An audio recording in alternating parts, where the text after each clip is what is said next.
பெரியவா சரணம். பெரியவா வானொலியின் மாலை நிகழ்ச்சிகள் ஆரம்பமாகின்றன. இன்றைய எமது நிகழ்ச்சிகள் நித்திய குரு பாதுகா பூஜா, ஸ்ரீ ரா கணபதி அவர்கள் எழுதிய புத்தகத்தின் ஒளிவடிவம், ஆன்மீக உரை, மகா பெரியவா மகிமை, உபன்யாசம். பெரியவா சரணம். பெரியவா சரணம். அடுத்த நிகழ்ச்சி நித்திய குரு பாதுகா பூஜை. शुक्लां भरदरं विष्णुं शशिवर्णं चतुर्भुजं प्रसन्नवदनं ध्यायेत् सर्वविघ्नोपशान्तये। ममोपात्त समस्त दुरितक्षयद्वारा श्री परमेश्वर प्रीत्यर्थं गुरुप्रसाद सिद्ध्यर्थं गुरुप्रीत्यर्थं गुरुपादपूजाम् अद्य करिष्ये। गुरुर्ब्रह्मा गुरुर्विष्णुर्गुरुर्देवो महेश्वरः गुरुः साक्षात् परब्रह्म तस्मै श्रीगुरवे नमः। अपारकरुणासिन्धुं ज्ञानदं शान्तरूपिणं श्रीचन्द्रशेखरगुरुं प्रणमामि मुदान्वहम्। सदाशिवसमारम्भां शङ्कराचार्यमध्यमाम् अस्मदाचार्यपर्यन्तां वन्दे गुरुपरम्पराम्. எல்லோரும் குருவை பெரிவாளை தியானம் பண்ணிண்டு அர்ச்சனை பண்ணுவோம். அஷ்டோத்திரம். பெரியவா அஷ்டோத்திரம் பல அஷ்டோத்திரங்கள் இருக்கு. அதுல எளிமையா சுலபமா எது இருக்கோ அதை நான் இப்ப சொல்றேன். எல்லோரும் இதை கேட்டுண்டே திருப்பி சொல்ல முடிஞ்சுவா சொல்லி சொல்லி பெரிவாளுக்கு பாதத்துல ஒவ்வொரு புஷ்பத்தை அர்ச்சனை பண்ணலாம். ओम श्री कांची कामकोटि पीठाधीश्वराय नमः. श्रीमत् चंद्रशेखरेन्द्र सरस्वती गुरुभ्यो नमः. संन्यासाश्रम शिखराय नमः. काषाय दंडधारिणे नमः. सर्वपीठापहारिणे नमः. स्वामिनाथ गुरवे नमः. करुणासागराय नमः. जगदाकर्षण शक्तिमते नमः. सर्वचराचर हृदयस्थाय नमः. ओम भक्त परिपालक श्रेष्ठाय नमः. धर्म परिपालकाय नमः. श्री जयेन्द्र सरस्वत्याचार्याय नमः. श्री विजयेन्द्र सरस्वती पूजिताय नमः. शिवशक्ति स्वरूपाय नमः. भक्ताभीष्ट प्रदायकाय नमः. ब्रह्मण्य पोषकाय नमः. ब्रह्म विष्णु शिवैक्य स्वरूपाय नमः. कांची क्षेत्रवासाय नमः. कैलाश शिखरवासाय नमः. स्वधर्म परिपोषकाय नमः. चातुर्वर्ण संरक्षकाय नमः. लोकरक्षण संकल्पाय नमः. ओम ब्रह्मनिष्ठापराय नमः. सर्वपापहराय नमः. धर्मरक्षक संतुष्टाय नमः. भक्तार्पितधन स्वीकर्त्रे नमः. सर्वोपनिषत् सारज्ञाय नमः. सर्वशास्त्रगम्याय नमः. सर्वलोक पितामहाय नमः. भक्ताभीष्ट प्रदायकाय नमः. ब्रह्मण्य पोषकाय नमः. नानाविध पुष्पार्चितपताय नमः. रुद्राक्ष क्रीडधारिणे नमः. भस्मोद्दोलित विग्रहाय नमः. सर्वज्ञाय नमः. सर्वचराचर व्यापकाय नमः. अनेक शिष्य परिपालकाय नमः. मनश्चाञ्चल्य निवर्तकाय नमः. अभयहस्ताय नमः. भयापहाय नमः. यज्ञपुरुषाय नमः. यज्ञानुष्ठान रुचिप्रदाय नमः. यज्ञसम्पन्नाय नमः. यज्ञसहायकाय नमः. यज्ञफलदाय नमः. यज्ञप्रियाय नमः. उपमानरहिताय नमः. स्फटिक तुलसी रुद्राक्ष हारधारिणे नमः. चातुर्वर्ण समदृष्टये नमः. ऋग्यजुस्साम अथर्वणादि चतुर्वेद संरक्षकाय नमः. दक्षिणामूर्तिस्वरूपाय नमः जाग्रत् स्वप्न सुषुप्ति अवस्थातीताय नमः कोटिसूर्यतुल्यतेजोमय शरीराय नमः साधुसङ्गसंरक्षकाय नमः अश्वगज गोपूजा निर्वर्तकाय नमः गुरुपादुकपूजातुरन्तराय नमः कनकाभिषिक्ताय नमः स्वर्णबिल्वदलपूजिताय नमः सर्वजीवमोक्षदाय नमः मूकवाक्ताननिपुणाय नमः नेत्रदीक्षादानाय नमः द्वादशलिङ्गस्थापकाय नमः गानरसप्रियाय नमः ब्रह्मज्ञानोपदेशकाय नमः सकलकलासिद्धिताय नमः चातुर्वर्ण्यपूजिताय नमः अनेकभाषासम्भाषण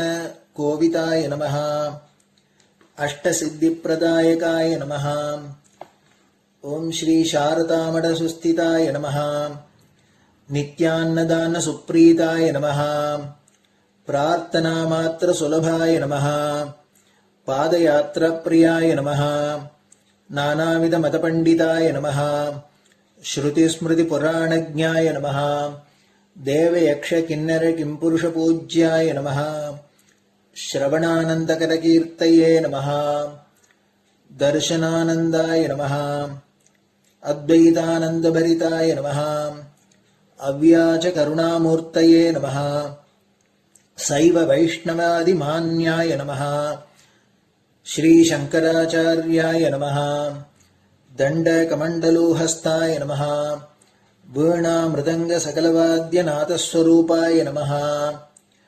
रामकथारसिकाय नमः वेदवेदाङ्ग आगमादिसकलकलासतस्प्रवर्तकाय नमः हृदयगुहाशयाय नमः शतरुद्रीयवर्णितस्वरूपाय नमः केदारेश्वरनाथाय नमः अविद्यानाशकाय नमः निष्कामकर्मोपदेशकाय नमः लघुभक्तिमार्गोपदेशकाय नमः लिङ्गस्वरूपाय नमः सालग्रामसूक्ष्मस्वरूपाय नमः कालड्यां शङ्करकीर्तिस्तम्भनिर्माणकर्त्रे नमः जितेन्द्रियाय नमः शरणागतवत्सलाय नमः श्रीशैलशिखरवासाय नमः डमरुकनादविनोदाय नमः वृषभारूढाय नमः दुर्मदनाशकाय नमः आभिचारिकदोषहर्त्रे नमः मिताहाराय नमः मृत्युविमोचकशक्त्याय नमः श्रीचक्रार्चनतत्पराय नमः दासानुग्रहकारकाय नमः अनुराधानक्षत्रजाताय नमः सर्वलोकख्यातशीलाय नमः वेङ्कटेश्वरचरणपद्मषट्पदाय नमः श्री महात्रिपुरसुन्दरी समेत श्री चन्द्रमौलीश्वर पूजाप्रियाय नमः श्रीमच्चन्द्रशेखरेन्द्र सरस्वती सद्गुरु परब्रह्मणे नमः गुरुभ्यो नमः परमगुरुभ्यो नमः परमेष्टिगुरुभ्यो नमः परात्परगुरुभ्यो नमः गुरुपरम्पराभ्यां नमः गुरुपादुकाभ्यां नमो नमः. அடுத்தது ஊதுபத்தி இருந்தா அதை காமிச்சு தூபம், நெய் தீபம் இருந்தா காமிச்சு அதை நெய் தீபம் தீபம் காமிச்சுட்டு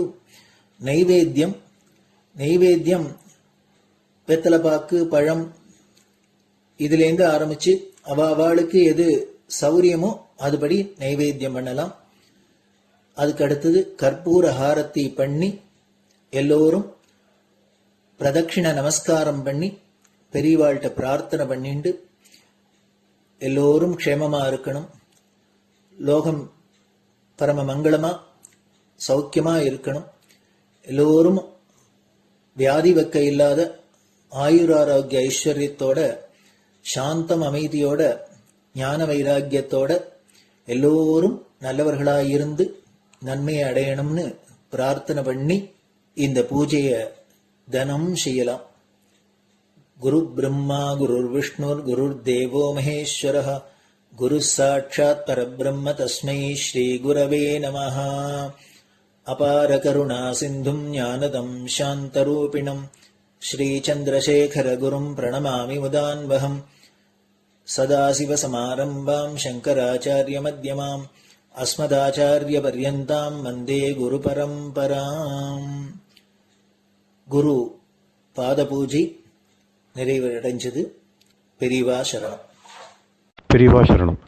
பெரியவா வானொலியில் நேயர்கள் அடுத்து கேட்க இருப்பது ஸ்ரீ ரா கணபதி அவர்கள் எழுதிய புத்தகத்தின் ஒளி வடிவம். அளிப்பவர் ஸ்ரீமதி உமா சங்கர் அவர்கள். தேனினும் இனிய சொல்லான் தீச்சுடர் மேனி கொண்டான் ஊனுயிர்க்கு உயிரதான ஒன்றினைக் கலந்து நின்றான் ஏனினிக் கவலை நெஞ்சே இன்றுனக் அருள் செய்தான் இஞ்ஞானவான் காமகோட்டி நாதனை நம்புவோமே. ஜெய ஜெய சங்கர ஹரஹர சங்கர. மகாபெரிவாளி உபன்யாசங்களை ரா கணபதி அண்ணா தெய்வத்தின் குரல் என்ற பெயரில் 7 பாகங்களாக தொகுத்து நமக்கு அளித்ததின் முதல் பாகத்தின் அடுத்த பகுதி விஞ்ஞானமும் ஆன்ம நிறைவும். வேதாந்தம் உலகமே மாயை என்கிறது. அதனால் உலக வாழ்க்கைக்கு உதவுகிற விஷயங்களில் இந்தியர்களுக்கு அக்கறையே கிடையாது. சயின்ஸ், டெக்னாலஜி, வைத்தியம், இன்ஜினியரிங் எல்லாம் மேல்நாட்டிலிருந்துதான் இந்தியாவுக்கு வந்திருக்கிறது என்று சில வெள்ளைக்காரர்கள் சொல்வதுண்டு. இதுவே உண்மை என்று நம்மவர்களும் நம்பி ஏதோ கண்ணுக்கு தெரியாத சுவாமியையும் ஆத்மாவையும் பற்றித்தான் ஹிந்து சாஸ்திரங்கள் இருக்கின்றன. லோக வாழ்க்கைக்கு உபயோகமாக அவற்றில் ஒன்றும் இல்லை என்று கண்டனம் செய்வதுண்டு. உண்மையில் நம்முடைய சாஸ்திரங்களில் இல்லாத சயின்ஸ் எதுவுமே இல்லை. நமது புராதன சாஸ்திரங்களை எல்லாம் ஆராய்ந்து பார்த்தால் இந்த உண்மை தெரியும். ஆயுர்வேதத்தை, சரகர், சுஷ்ருதர் முதலானவர்களின் கிரந்தங்களை பார்த்தால் இப்போதைய பெரிய டாக்டர்களும் அதிசயிக்கும்படியான மருத்துவ முறைகளையும் சர்ஜரி விஷயங்களையும் தெரிந்து கொள்கிறோம். மிகவும் புராதனமான அதர்வண வேதத்திலேயே யுத்தத்தில் உண்டாகும் பலவிதமான காயங்களை குணப்படுத்தும் மூலிகைகள், சிகிச்சை முறை முதலியவற்றை பற்றி சொல்லி இருப்பது இப்போது ரொம்பவும் உபயோகமாக இருப்பதாக சமீபத்தில் காசி சர்வகலாசாலையில் ஒருத்தர் ஆராய்ச்சி செய்து கண்டுபிடித்திருக்கிறார். இன்ஜினியரிங் டெக்னாலஜியிலும் ஆதியிலேயே அபாரமான திறமையை நம்மவர்கள் காட்டியிருக்கிறார்கள். போஜராஜன் செய்த சமராங்கண சூத்திரத்தில் ஆகாய விமானம் உள்பட பலவிதமான மிஷின்களை செய்வதற்கான அடிப்படை தத்துவங்களை விவரித்திருக்கிறது. சுமார் 2000 வருஷங்களான ஓர் இரும்பு ஸ்தம்பம் இன்றைக்கும் தில்லி குதுப் மினாருக்கு பக்கத்தில் துருப்பிடிக்காமல் இருக்கிறது. டாடா தொழிற்சாலை இல்லாமலே இப்படிப்பட்ட பெரிய தூணை எந்த உலையில் ஃபர்னஸ் அடித்து உருவாக்கினார்கள் என்று ஆச்சரியப்படும்படி இருக்கிறது. தமிழ்நாட்டிலேயே இப்படி பல இன்ஜினியரிங் அற்புதங்கள் இருக்கின்றன. பல நூற்றாண்டுகளான கல்லணை எந்த விதமான கலவையால் கட்டப்பட்டது என்று இன்றும் புரியவில்லை. ஆவுடையார் கோவில் கொடுங்கையில் பாறாங்கல்லை ஒரு காகிதத்தின் அளவுக்கு மெல்லியதாக இழைத்திருக்கிறார்கள். திருவேழிமிழலை வௌவால் ஒட்டி மண்டபத்தின் பிரம்மாண்டமான வளைவை எந்த ஆதாரத்தில் கட்டியிருக்கிறார்கள் என்று இன்ஜினியரிங் நிபுணர்களும் வியக்கிறார்கள். தமிழில் 18 சித்தர்கள் பாடலில் இருக்கிற வைத்திய நுணுக்கங்கள் கொஞ்ச நஞ்சமல்ல. வானநூலில் அஸ்ட்ரானமி நமக்கு இருந்த பாண்டியத்தால் தான் எத்தனையோ 1000 வருஷங்களாக இன்று அமாவாசை, இன்று கிரகணம் என்று கொஞ்சம் கூட தப்பாமல் பஞ்சாங்கம் கணிக்க முடிந்திருக்கிறது. எல்லா கலைகளும் சாஸ்திரங்களும் சயின்ஸுகளும் பாரத தேசத்தில் நன்றாக வளர்ந்தே வந்திருக்கின்றன. ஆனாலும் இப்போது விஞ்ஞான கண்டுபிடிப்புகளால் அணுகுண்டு போன்ற எத்தனையோ அனர்த்தங்கள் உண்டாகி இருப்பதை பார்க்கிறோம் அல்லவா? இப்படி நேரக்கூடாது என்பதாலேயே பக்குவமானவர்களுக்கு மட்டும் நம் தேசத்தில் விஞ்ஞான நுணுக்கங்களை சொல்லிக் கொடுத்தார்கள். சாதாரண ஜனங்களுக்கு புரியாத பரிபாஷையில் இந்த சாஸ்திரங்கள் அமைந்திருப்பதற்கு இதுவே காரணம். சித்தர்களின் தமிழ் பாடல்களும் கூட இப்படித்தான் நமக்கு புரியாத பரிபாஷையில் இருக்கும். இப்போது நிபுணர்கள் ஆராய்ச்சி செய்தால் நம் சாஸ்திரங்களிலிருந்து பல விஷயங்கள் தெரிந்து கொள்ள முடியும். சில சமாச்சாரங்கள் நமக்கு புரியாமல் இருக்கும். அதற்காக அவற்றை ஒதுக்கிவிடக்கூடாது. நமக்கு பின்னால் வருபவர்களுக்காவது அது புரியக்கூடும் என்பதால் நமக்கு புரிகிற சாஸ்திரங்கள், புரியாத சாஸ்திரங்கள் எல்லாவற்றையும் நாம் ரட்சித்துக் கொடுக்க வேண்டும். மற்ற தேசங்களில் சமீப காலமாகவே இந்த விஞ்ஞான வித்தைகள் வளர்ந்து வந்திருக்கின்றன. நாம் ஆதியில் நமக்கென்றே இருந்த இந்த வித்யா சம்பத்தை மறந்துவிட்டு மற்றவர்களிடமிருந்து இப்போது கற்றுக்கொள்கிறோம். இதில் ஒரு முக்கியமான வித்தியாசம், இந்த வித்தைகள் யாவும் பிரம்ம வித்தை என்கிற ஆத்ம ஸ்ரேயஸுக்கு அனுசரணையாகவே நம் தேசத்தில் வைக்கப்பட்டிருந்தன. வெறும் லௌகீக சௌக்கியத்துக்காகவே அவற்றை உபயோகப்படுத்தி மேல்நாடுகள் உண்டாக்கி இருக்கிற நாகரிகத்தில் ஆத்மசாந்தி அடியோடு போய்விட்டது. இதை மேல்நாட்டுக்காரர்கள் நன்றாக உணர்ந்திருக்கிறார்கள். விஞ்ஞானத்தின் மூலம் படிப்படியாக நாகரிகத்தில் ஏறி இப்போது அவர்கள் அதில் உச்ச நிலைக்கு வந்திருக்கிறார்கள். ஆனாலும் இதில் ஆத்ம திருப்தி இல்லை என்று கண்டுகொண்டு நம்முடைய வேதாந்தத்தின் பக்கமும் நம்முடைய பக்தி மார்க்கத்தின் பக்கமும் வர ஆரம்பித்திருக்கிறார்கள். நாமோ நம்முடைய லௌகீக வித்தை, ஆத்ம வித்தை இரண்டையும் அலட்சியம் செய்துவிட்டு மற்ற நாட்டவர்கள் அடைந்திருக்கிற இரண்டுங்கெட்டான் நாகரிகத்தை தேடி ஓடுகிறோம். அவர்கள் இரும்பு யுகத்திலிருந்து அயன் ஏஜ், தங்க யுகத்துக்கு கோல்டன் ஏஜ், அதாவது இருட்டு யுகத்திலிருந்து பிரகாச யுகத்துக்கு வந்து கொண்டிருக்கிறார்கள்.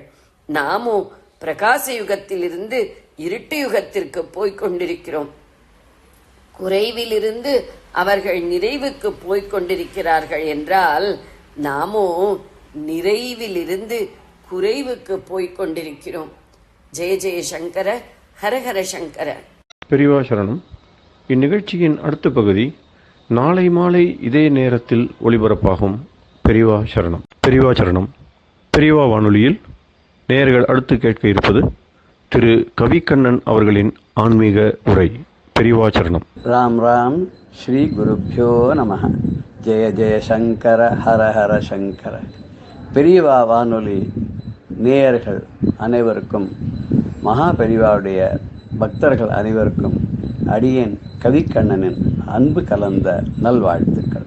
சிந்தாகுலையில்லொடு செல்வமனும் விந்தாடது என்று விடப் பெறுவேன். மந்தாகினி தந்தவரோதயனே கந்தா முருகா கருணாகரன். இது கிட்டத்தட்ட அதே மாதிரி ஒரு பொதுவான அர்த்தத்தை பார்க்கும்போது,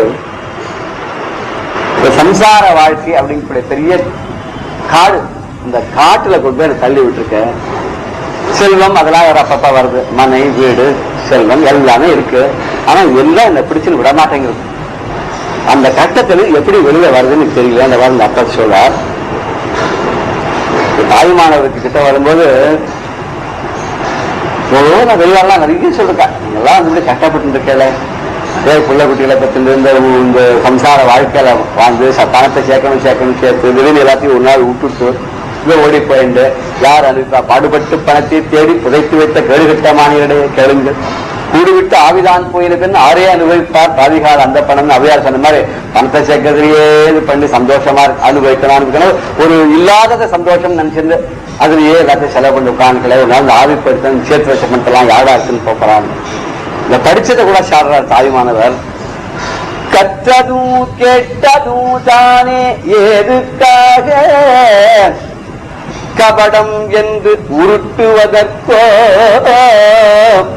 கல்லால் எம்மான் குற்றமர கைகாட்டும் கருத்தை கொண்டு குணம் குறியற்ற இன்ப நிஷ்டை கூட அன்றோ.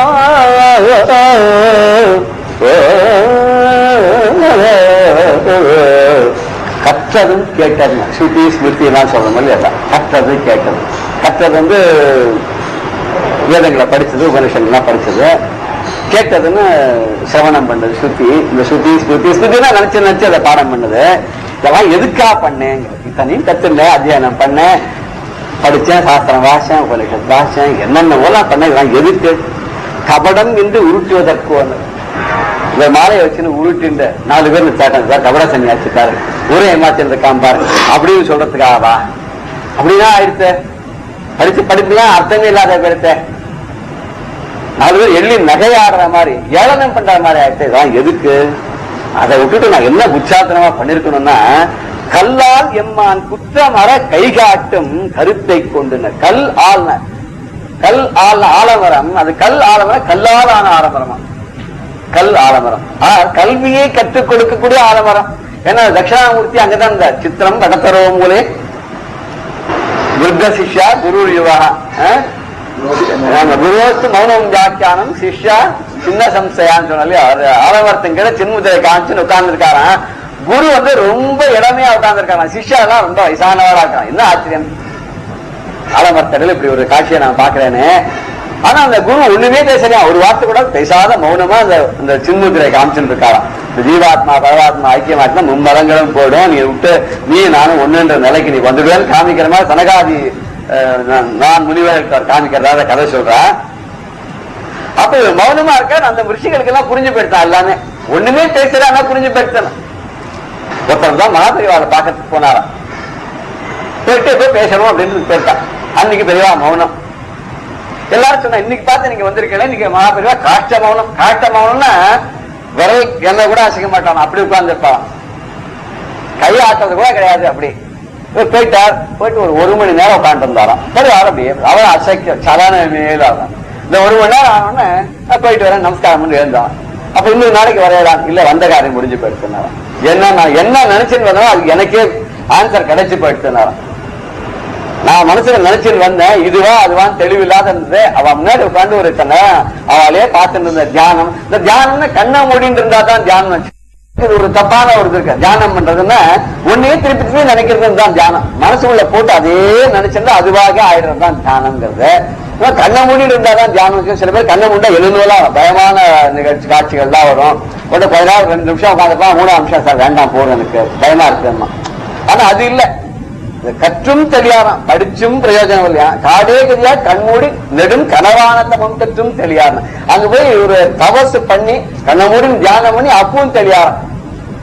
அந்த அம்பாள் அவ தெரிஞ்சுக்கணும்னு சொன்னாக்க அதுக்கு ஒரு இருக்கணும், ஒரு பூர்வ ஜென்ம புண்ணியம் இருக்கணும்னு சொல்லி அப்படி இருந்தாதான் தெரியும். இல்லைன்னு தெரியவே தெரியாது.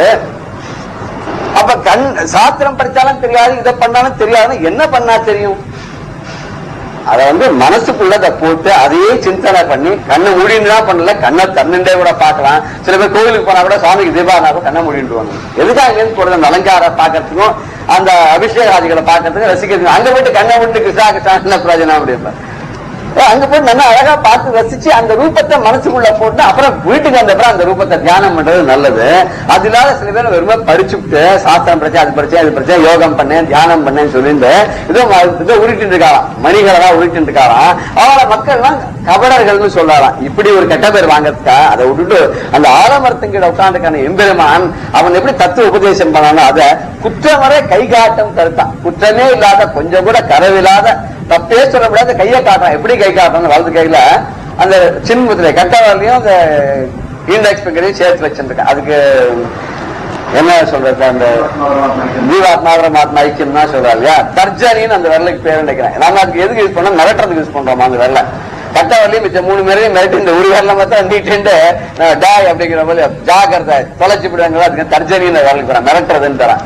இவர் அந்த விரலை கொண்டு கட்ட விரலை சேர்த்து இந்த ஜீவாத்மா பரமாத்மா ஐக்கியத்தை காமிச்சுட்டு இந்த 3 மதங்கள் விலகணும் அப்படின்றதுக்கா அந்த 3 விரலையும் கட்ட அடுத்த நடுவிரல்ல இருந்து பௌத்த விரல்ல இருந்து சின்ன கனிஷ்ட விரல் எல்லாத்தையும் நீட்டுன்னு அப்படி தத்துவத்தை காமிக்கிறாராம். இப்படி குற்றமில்லாத ஒரு நல்ல கருத்தை கொண்டு குணம் குறி அற்றுன, இதுல எந்த விதமான குணம் இல்லை. அவகுணம், துர்குணம், நல்ல குணம் எல்லாம் போயிடுது. எந்த விதமான குறிய எண்ணமும் இல்லை, குறிப்பு இல்லை, எதுவும் இல்லை. என்ன சொன்னால் நீ ஜீவாத்மா பரமாத்மா ஐக்கியம் ஆயிடுச்சுன்னா அவ அதுக்கு மேல ஒண்ணும் இல்லைன்னு காமிக்கிற தத்துவம்.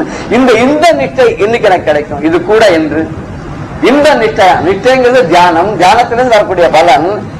இந்த யோகம் எனக்கு எப்ப கிடைக்கும் அப்படின்னு சொல்லிட்டு தாயுமானவர் சொல்றார்.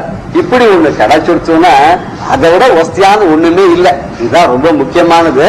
இது கிடைக்கணும்னுக்கா எல்லாரும் பாடுபடுறா.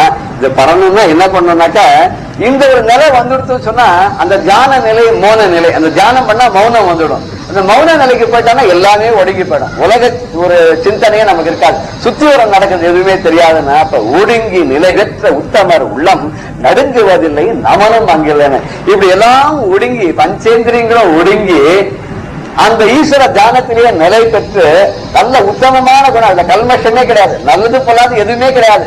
தூய்மையான ஒரு ஸ்படிகம் மாதிரி இருக்கு. இந்த ஸ்படிகத்தை ஏதாவது ஒண்ணு போட்டா தானே ஆவரணம் வருது. எதுவுமே இல்ல, தனியா சுத்தமா இருக்கு. சுத்த ஸ்படிக சங்காசம் அப்படி நின்று இருக்கு. அப்படி ஸ்படிகம் மாதிரி இந்த மனசு ஆன உடனே அப்ப உள்ளம் நடுங்குவதில்லை. இதே திருமூலர் சொல்றாரு, உள்ளம் நடுங்குவதில்லை. அந்த மனசு இருக்கு, அது நடுக்கம் அடையிறதே இல்ல. மனசோ புத்தியோ எதுவா இருந்தாலும் அதுக்கு விசாரமும் இல்ல, விஷனமும் இல்ல. நமனும் அங்க இல்லை, யமனும் கிடையாது.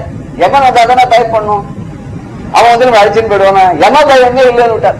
நேரம் நமக்கு வைகுண்ட பிராப்தியோ சிவலோக பிராப்தியோ இல்ல, அதுக்கு எல்லாம் இரண்டரை கலந்த நிலையோட அந்த நிலைக்கு போயிடுவான். யமனே அங்க வரமாட்டானே, வருவான் தானே பயப்படணும். இடும்பையும் இல்லை, பகலும் இல்லைன்னு.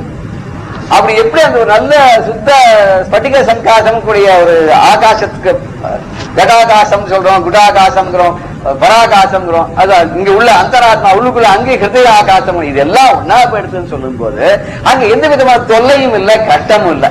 எதைய பத்தி நினைச்சாதானே, வீட்டை பத்தி நினைச்சாதான் நாளைக்கு என்ன பண்றதுன்னு யோசனை பண்ணணும். வேலையை பத்தி நினைச்சா எப்படி சமாளிக்கிறதுன்னு இருக்கணும். குழந்தைகளை பத்தி நினைச்சா வியாதி வைக்க வந்தா என்ன பண்றது. இப்ப எதை உடம்பை பத்தி நினைச்சா அதுக்கு உண்டான சிசுஷைகள் பண்ணணும். எதையுமே நினைக்காத அந்த மோன நிலைக்கு போய் நிஷ்டையில போயிட்டோம்னா இடும்பை இல்லை. இடும்பை கூர் என் வயிறேன்னு சொன்னாரு அவையார் சொல்லும் போது, ஒரு நாள் உணவை ஒழி என்றால் ஒழியா, இருநாளைக்கு எழுந்தால் ஏழா. இந்த உடம்புக்கு அப்படி அதை நினைச்சுட்டாலும் கட்டாம. ஒரு நாள் சாப்பாடு இல்லை, இன்னைக்கு பட்டினி கடான முடிய மாட்டேங்குது. இருநாளைக்கு இங்க நிறைய கிடைக்கிறது, 2 நாளைக்கு சேர்த்து சாப்பிட அப்பவும் முடியலையா. ஒரு நாளும் என்னோய் அறியாயினர். என்னுடைய கட்டம் அவனுக்கு கொஞ்சம் கூட புரிய மாட்டேங்கிறது. ஒரு நாள் கூட புரிஞ்சிக்க மாட்டேன். என் நோய் அறியாய் இடும்பை கூறு என் வயிறு தொல்லை தரக்கூடிய என்னோட வயிறு.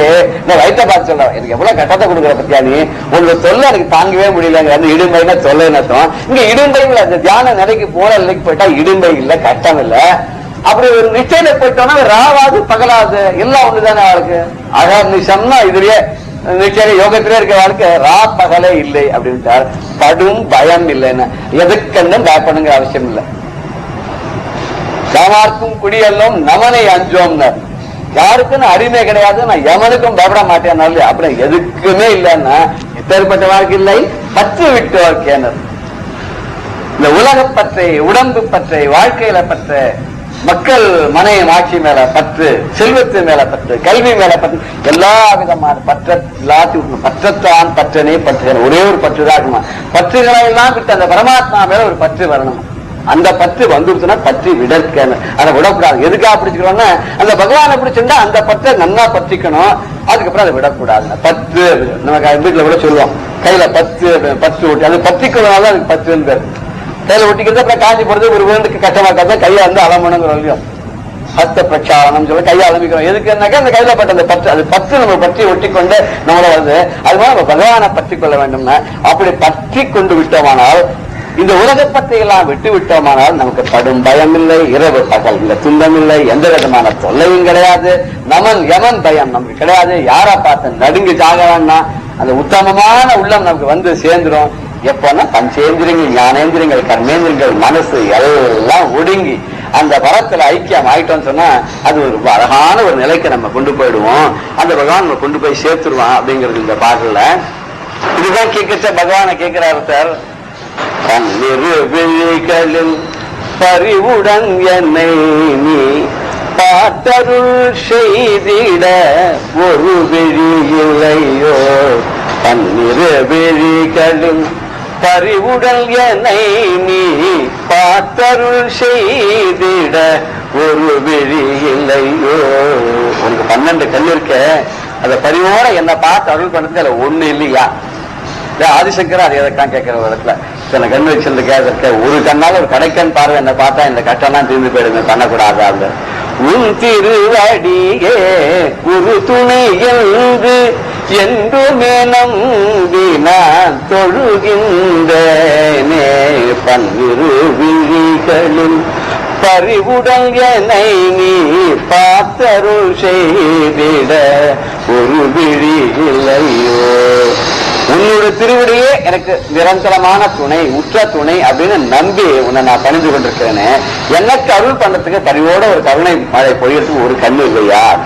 மின்னலாம் வாழ்வில் மயங்கியான் திரிவு, அதுவும் இந்த பாழ்வாழ்வெனும் படுமாயிலைக்கு மின்னலாம் வாழ்வில் மயங்கியான் திரிவதும் முன்னாளில் செய்த ஊழ்வினை பயனோ. நான் முன்ன செஞ்ச பாவமா ஊழ்வினை பழமா அப்படின்னு கேட்கிறாரு. தாழ்வானவை செய்தனதான் உழவோ, நான் ஏதோ தப்பு தண்டாலாம் பண்ணிட்டேனோ அல்லதான் இந்த கஷ்டப்படுறேனோ. இப்படி மின்னல் போன ஒரு வாழ்வு அப்படி அப்படி மின்னல் எப்படி தோன்றி உடனே மறையிறதோ அது மாதிரி அந்த வாழ்க்கையை தோன்றி தோன்றி மறைஞ்சு போறது சாரம் இல்லாத போயிட்டு இருக்கு. இதுல மயங்கி நான் திரியிறேன் அப்படிங்கிறது நான் முன் வினை பயனா, முன்ன செய்த முன்னாள் பூர்வ ஜென்மத்துல பண்ணதோ இல்ல சின்ன வயசுல பண்ண பாபமோ இதனுடைய பயனால் தான் வந்ததோ. என்னாலும் உந்தன் பொன்னொழில் மேனி உண்ணாதுழல்வதும் விதியோ முறையோ பன்னிரு விழிகளில் பறிவுடன் என்னை நீ பார்த்தருள் செய்திட ஒரு விழி இல்லையோ. என்னாலும் உந்தன் பொன்னொழில் மேனி தகதக தங்க மாதிரி மின்றான செவ்வான் உருவில் திகழ் வேறவன வேல இருக்கா, தங்க மாதிரி படப்பட படப்படான்னு இருக்கானா.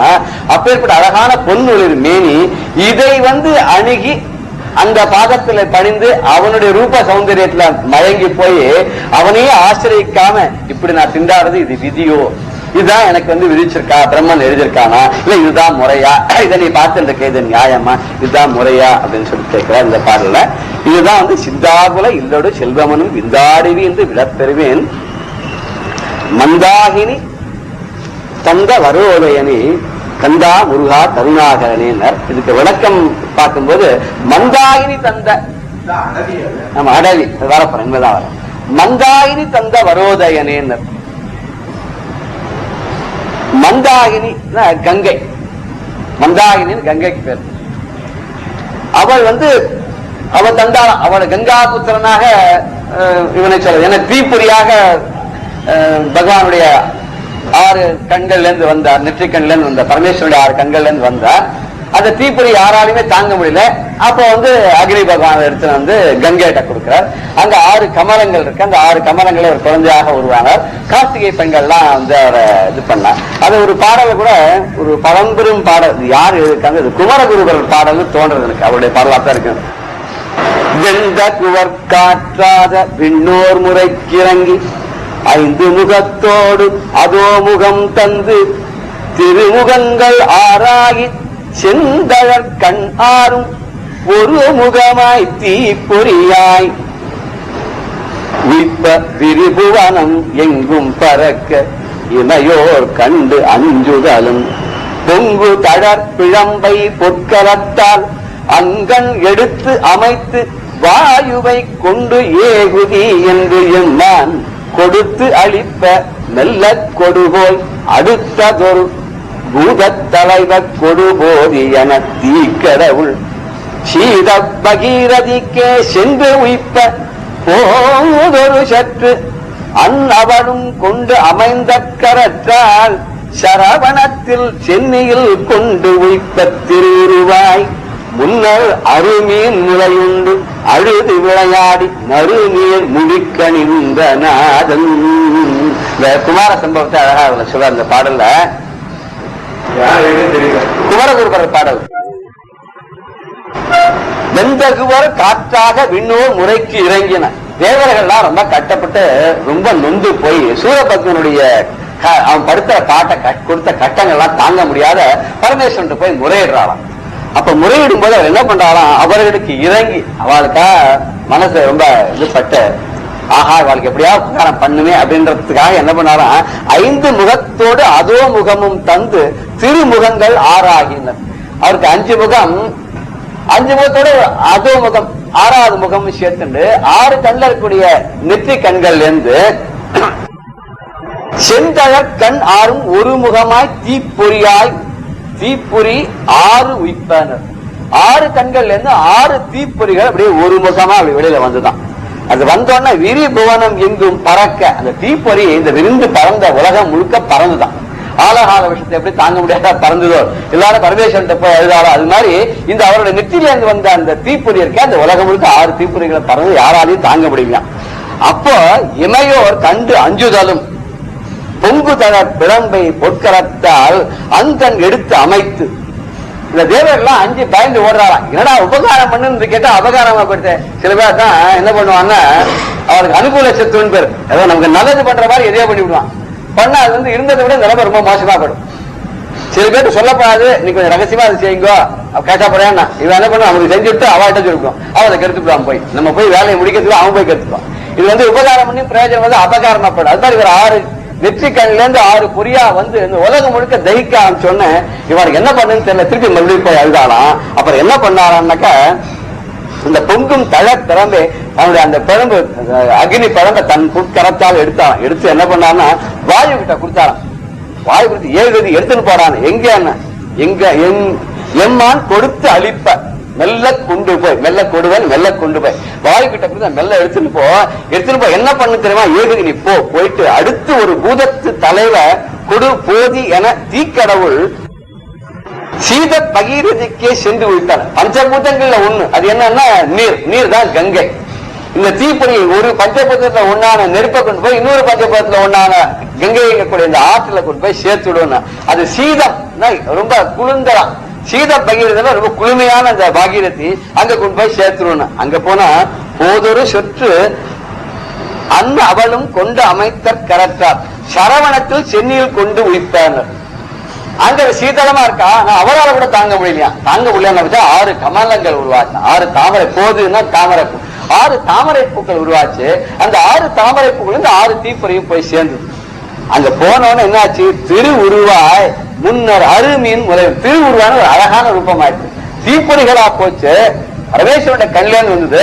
வாயு எடுத்துன்னு போய் சேர்த்தார்.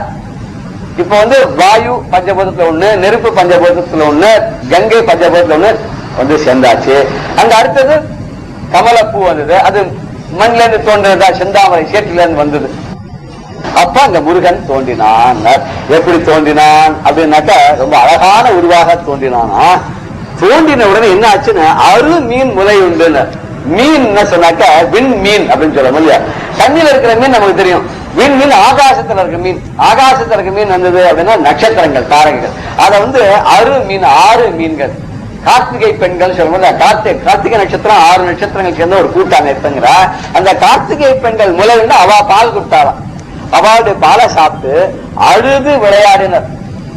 விளையாடுறானா அவன் எல்லா குழந்தைகள் மாதிரி அவனு இருக்கான். சின்ன வியாபாரம் சிரிக்கிறான், பாடுறான். சின்ன குழந்தை அழுது சிரிச்சாலும் விவரிக்காது. அது அழுதாலும் அழகு, சிரிச்சாலும் அழகு. அது சில பொய்யா அந்த குழந்தை அழும். ஏதாவது ஒண்ணு வேணும்னு அடம் பிடிச்சு அழும். கண்ணுல சொட்டு தண்ணி வராது. நீ கொடுத்தவொடனே அடுத்த நிமிஷம் சிரிச்சுன்னு போவோம். ஒரு க்ஷணத்துல அந்த அழுகையை மாத்தி சிரிக்கும். நம்மளால முடியவே முடியாது, ரொம்ப கஷ்டம். அது அத்தனையும் அந்த ஒரு நடிப்பு இருக்கு பாருங்க. அந்த ஒரு வயசுலயே அந்த 6 மாசம் இந்த குழந்தை அழுகும். இந்த முதல்ல குழந்தை வந்து கம்யூனிகேட் பண்ணது அழுகை தான் அப்படின்னு சொல்லுவாங்க. அதுக்கு என்ன தெரியும், சாப்பிடணும்னாலும் அழும், பசினாலும் அழுக, உடம்பு முடியலனாலும் அழுக, எலும்பு கடிச்சாலும் அழுக, துணி மாத்தனாலும் அழுக, வெளியில போனாலும் அழுக, தூக்கிக்கனாலும் அழுக. ஆனா இத்தனை அழுக அந்த அம்மாவுக்கு புரியுது அது எப்படி அழுக வருதுன்னு. ஏதோ சொல்லிருக்கேன், ஒரு குழந்தை ஒருத்தர் பூஜைக்கு போயிருந்தாலும் பெரியவாட்ட பூஜைக்கு போன இடத்துல ஒரு குழந்தை வீல் கத்தின அழுதுன்னு இருக்கான். பக்கத்துல பெரியவா உடனே கூப்பிட்டு சொன்னாலும் அந்த குழந்தையோட சட்டையை கட்டி சொன்னாங்க. இந்த சட்டையை கட்டினா உங்களை கட்டரம்பு கடிச்சுருக்கான் அந்த குழந்தைய. அந்த கட்டரம்பு வெறுக்குங்க. எங்கேயும் மேடையில பூஜை பண்ணிருக்க பெரியவாளுக்கு அந்த குழந்தை அதனுடைய காரணம் தெரிஞ்சிருக்குன்னா தாயினும் சாலப்பருந்துன்னு சொல்றாங்க. பாலினிந்து விட்டும் தாயினும் சாலப்பருந்தினி பாபியனுடைய நான் பாடின மாதிரி, தேவாரத்தை பண்ண மாதிரி பெரியவாளுக்கு தெரியும். அம்மாவுக்கு கூட தெரியும், பால் கொடுக்க தாய்க்கு கூட தெரியும். அவளை விட பரிந்து இந்த பாட்டுக்காகவே பெரியவா வந்து வந்த மாதிரி இருக்கு. அப்படி அந்த கட்டரம்பை எடுக்கிறதுக்கு சொன்னா அந்த சட்டையை காட்டுங்க குழந்தைக்கு அப்படின்னா சட்டையை காட்டுனா கட்டரம்பு இருந்ததுன்னா இப்படி ஒரு தாயை காட்டுல மேலானவனாக இருக்கக்கூடிய அந்த பரமாத்மாவன் அவன் என்ன பண்ண அழுதான். சின்ன குழந்தை வச்சு அழுதான். எப்படி அழுதானா 6 முகத்தை வச்சுன்னு அழுதான். ஆனா அம்பா ஒரு நாள் பாக்க வந்தாலும் அந்த 6 குழந்தை எப்படி கொஞ்சிறது எல்லாமே அழகா இருக்கு. என்ன பண்றது பார்த்தாரா உடனே பரமேஸ்வரன் பார்த்து எல்லாத்தையும் நீ கட்டி அணைச்சுக்கோங்க. அணைச்சா 6 முகமும் ஒரு உடலும் ஆயிட்டான். அது 6 முகம். அப்புறம் கடைசியில் இந்த 6 முகத்தையும் மறைச்சு ஒரு முகமாக ஆனான்னு சொல்ற சூரபத்மனை வதம் பண்ண பத்தி ஒரு முகமா ஆனான்னு சொல்ற. இப்படி மறுநீர் முடிக்க அணிந்த நாதன் நறு நீர் முடிக்கு அணிந்த நாதன். வாசனையோடு கூடிய பன்னீர்கள் போன்ற நீர்களை எல்லாம் தன்னுடைய முடிவில் அணிந்த நாதன். நிச்சயமா அபிஷேகம் நடந்திருக்கு, அவனுக்கு வாசனையான அபிஷேகங்கள் நடந்திருக்கு சந்தனாதி திரவியங்களால. அப்பேற்பட்ட இந்த முருகன் இருக்கானே, அவன் பிறந்தது இந்த அழகா இந்த இதுல கந்த புராணத்துக்கிட்ட அந்த மாதிரிதான் ஒண்ணு இருக்கு. அரண் அருள் முறையினை அறிந்து கங்கை தன் சிறமிசை ஏந்திய செந்தோர் கண்ணலில் சரவணம் எனும் தடம் தண்ணீர் சேர்த்தனர் மறை இதழ் ஆயிடை மல்கு பிராணன அப்படிங்கிறார். இது கிட்ட அதே கருத்தை தான் இந்த கந்தா சொல்றது. பரமேஸ்வரன் கண்ணிலேன்னு வந்த தீப்பொறிகளை எல்லாம் அறிந்து கொண்டு அதை தாங்கி கங்கையானாலும் இது ஒரு நல்ல காலத்துக்கான தீப்பொறி வந்திருக்கு. இதை நாம ஏற்கனவே இதை ஒரு புத்திரனாக கொடுக்க வேண்டும். கங்கை மைந்தனாக வரான். சிறைமிசை என்ன தன்னுடைய தலையில ஏந்தினான். எப்படி தாமரை பூக்களால் ஏந்தினாலாம். அவனே ரொம்ப வெண்மையானவன், அவனே மலருக்கு ஒப்பானவன். அவனுக்கு எப்படி ஏந்துறது? ஒண்ணு மலர்களே 6 மலர்களை தாமரை மலர்களை உருவாக்கி அந்த மலரையும் அவனுக்கு படுக்கையாக கொடுத்து இல்லையா, ஒரு மாணிக்க தொட்டில் கட்டின்னு பாடுறாரு ஆழ்வார் பாடுறாரு இல்லையா. அதன் பிறக்கும் போதே ஒரு தொட்டில் 6 தொட்டில் என்னன்னா தாமரையே தொட்டிலா வந்திருக்கு. சரவண பொய்கையில தாமரையே தொட்டிலா வந்திருக்கு. அந்த தொட்டில் அவனை படுக்க வச்சு ஆடி இருக்கான். கண்ணலின் சரவணனை, கண்ணல்ல கரும்பு காட்டும் திதிக்கக்கூடியவனா, அப்படி இனிமையானவன். அப்படி அந்த சரவணனை எப்படி சேர்த்தானோ மறுபடியும் அம்பாட்டியே சேர்த்தாளாவன். 6 குழந்தைகளை ஒரே குழந்தையாக்கி நல்லா வளர்த்து கங்கை எத்தனை பேர் வளர்த்திருக்கா பத்திரம். கங்காபுத்திரன் நம்ம பீஷ்மரையும் சொல்றோம், கங்காபுத்திரன் முருகனையும் சொல்றோம். ஆக்சுவலா பார்வதி புத்திரன் சொல்றதை விட கங்கா புத்திரன் சொல்றதுதான் முருகனுக்கு ரொம்ப உச்சிதமா இருக்கும்னு தோணுது. அவனுக்கு முருகனுக்கு கந்தன் தான் நம்ம பேர் சொல்லியா, மந்தாகினி தந்த வரோதயன். அப்பேற்பட்ட கங்கையானவள் கொடுத்த வரோதயன், வர உதயன் தேவர்களுக்கு அவர்களுக்கு கிடைத்த வரத்தால் உதித்தவன் வர உதயன். பரமேஸ்வரன் போய் வரன் வாங்கினாலும் எல்லாம் இந்த சூரபத்மனை அழிக்கணும்னு சொன்னா இருக்க நான் பாத்துக்கிறேன் கவலைப்படாதீங்க அப்படின்னு சொன்னாங்க. வரத்தை வாங்கினா அந்த வரத்தினால குமார சம்பவம் ஆச்சு. அந்த அவளுக்கு கொடுத்த வரத்தினால பிறந்தனால வரோதயன்னு பேரு. மந்தாகினி தந்த வரோதயன். மந்தாகின கங்கை அவள் பெற்றுக் கொடுத்த வரோதயன், வரத்தினாலே உண்டானவன். தேவர்களுக்கு பிரவேசம் கொடுத்த வரத்தினுடைய காரணமாக இந்த முருகன் உதித்தான். கந்தா முருகா கருணாகரன். கந்தா முருகா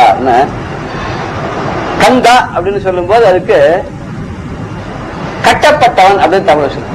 கந்தான கட்டப்படுறது, சேர்க்கப்பட்டவன் கூட ஒரு அர்த்தம் சொல்றாரு. சேவன் வடிவம் 6 திரட்டி நீ ஒன்றாய் சேர்த்தாய் ஆயுதனாலே கந்தனாம் எனும் நாமம் பெற்றான் அப்படின்னு ஒரு கவிப்பா இருக்கு. 6 குழந்தைகளையும் அம்பா ஒன்னா சேர்த்து ஒரு குழந்தையா கொடுத்தா, 6 முகமும் ஒரு உடலமாக அப்படி கட்டினால அவனுக்கு கந்தன் பேரு அப்படின்னு தமிழ்ல அப்படி ஒரு வியாக்கியானம் சொல்ற. ஸ்கந்த அப்படின்னு சொன்னாக்க சம்ஸ்கிருத பதமா இருக்கு, ஆக்கிரமித்தல் அர்த்தங்கிறார். இன்னொன்னு வத்த வச்சுதான், துன்பங்கள் எல்லாம் ஒண்ணுமில்லாத பண்ணிடுதான். ஸ்கந்தம்னா முழுக்க அப்படியே அழிச்சுடுறது அப்படின்னு சொல்ற, ஒண்ணுமே இல்லாத பண்றது என்ற. சத்ருன் ஸ்கந்தயதி சோஷயதி இதி ஸ்கந்தஹா அப்படின்னு ஒரு வியாக்கியானம் பெரியவர் கொடுத்துருக்க. சத்ருக்களை எல்லாம் அழித்து விடுகிறான், அவனை ஒண்ணுமே இல்லாத அப்படியே காய வச்சுடுறான், வத்த வச்சுடுறான். இப்ப சூரியன் அப்படிதானே பண்றான், எதை கொண்டு போய் வச்சாலும் அப்படியே வத்த வச்சுடுறானே. ஆதித்யத்துக்கு கூட அந்த மாதிரிதான் வருது. எல்லாத்தையும் மழையை பொழிஞ்சு நினைக்கிறவனா வந்தான், அந்த மழை தண்ணி எல்லாம் உறிஞ்சு காய வைக்கிறவனா வந்தான். ரெண்டும் அவனே பண்றாங்கிற மாதிரி இந்த எல்லாத்தையும் காய்ச்சி விடுறான், வத்த வச்சுடுறான். அதனால அப்படின்னு சொல்றார். ஒரு ஸ்லோகம் கூட அந்த ஸ்கந்தனை பத்தி சொல்லும் போது, ஆக்கிரமியச்ச யதோ ஸ்கந்தஹ விக்ரமேண ஜகத்ரயம் தேன ஸ்கந்தோயம் ஆக்கியாதஹ சுதஸ்தே கிரிசம்பவேன். கிரிசம்பவே மலைக்கு இமவானுக்கு மகளாக பிறந்தவளே, சுதஸ்தேன தே சுத உன்னுடைய பிள்ளையானவன் அவன் என்ன பண்றாதுன்னா ஆக்கிரமியத்தேன், எல்லாத்தையும் அவன் ஆக்கிரமிச்சுட்டான். எதனால விக்ரமேண ஜகத்ரயம், அவனுடைய பராக்கிரமத்தால 3 உலகங்களையும் ஆக்கிரமிச்ச யதஹா ஸ்கந்தா. எதனால ஆக்கிரமிச்சா அதனால அவனுடைய அந்த ஸ்கந்தா அங்கதான் அவனுக்கு ஸ்கந்தன் எல்லாத்தையும் கட்டுப்படுத்திட்டான், எல்லாத்தையும் ஆக்கிரமித்துக் கொண்டான் அப்படின்னா தேன ஸ்கந்தோயம் ஆக்கியாத. அதனால அவன் ஸ்கந்தன் பேர் பெற்றான், ஆக்கியாத புகழ்ந்தான் அப்படின்ற மாதிரி சொல்றான். இந்த பாடல்ல கருணைக்கடலாகிய முருகன் அவன் தான் நமக்கு எல்லாத்தையும் செய்ய முடியும், கட்ட நட்டங்கள் எல்லாம் போக்கக்கூடிய அவன் தான் அப்படின்றதுக்காக சொல்றார். இதனுடைய முன் பாதியில வரும்போது சிந்தாகுல இல்லொடு செல்வமனும் விந்தாடவி என்று விடப்பெறுவேன், விந்தாடவி என்று விடப்பெறுவேன். விந்த அடவின்னு விந்த அடவின விந்தையான அடவின், ஆச்சரியமானது அடவின காடு. இது எப்பேற்பட்ட காடுன்னா குடும்பங்கிற ஒரு காலம், சம்சாரம், சம்சார பங்க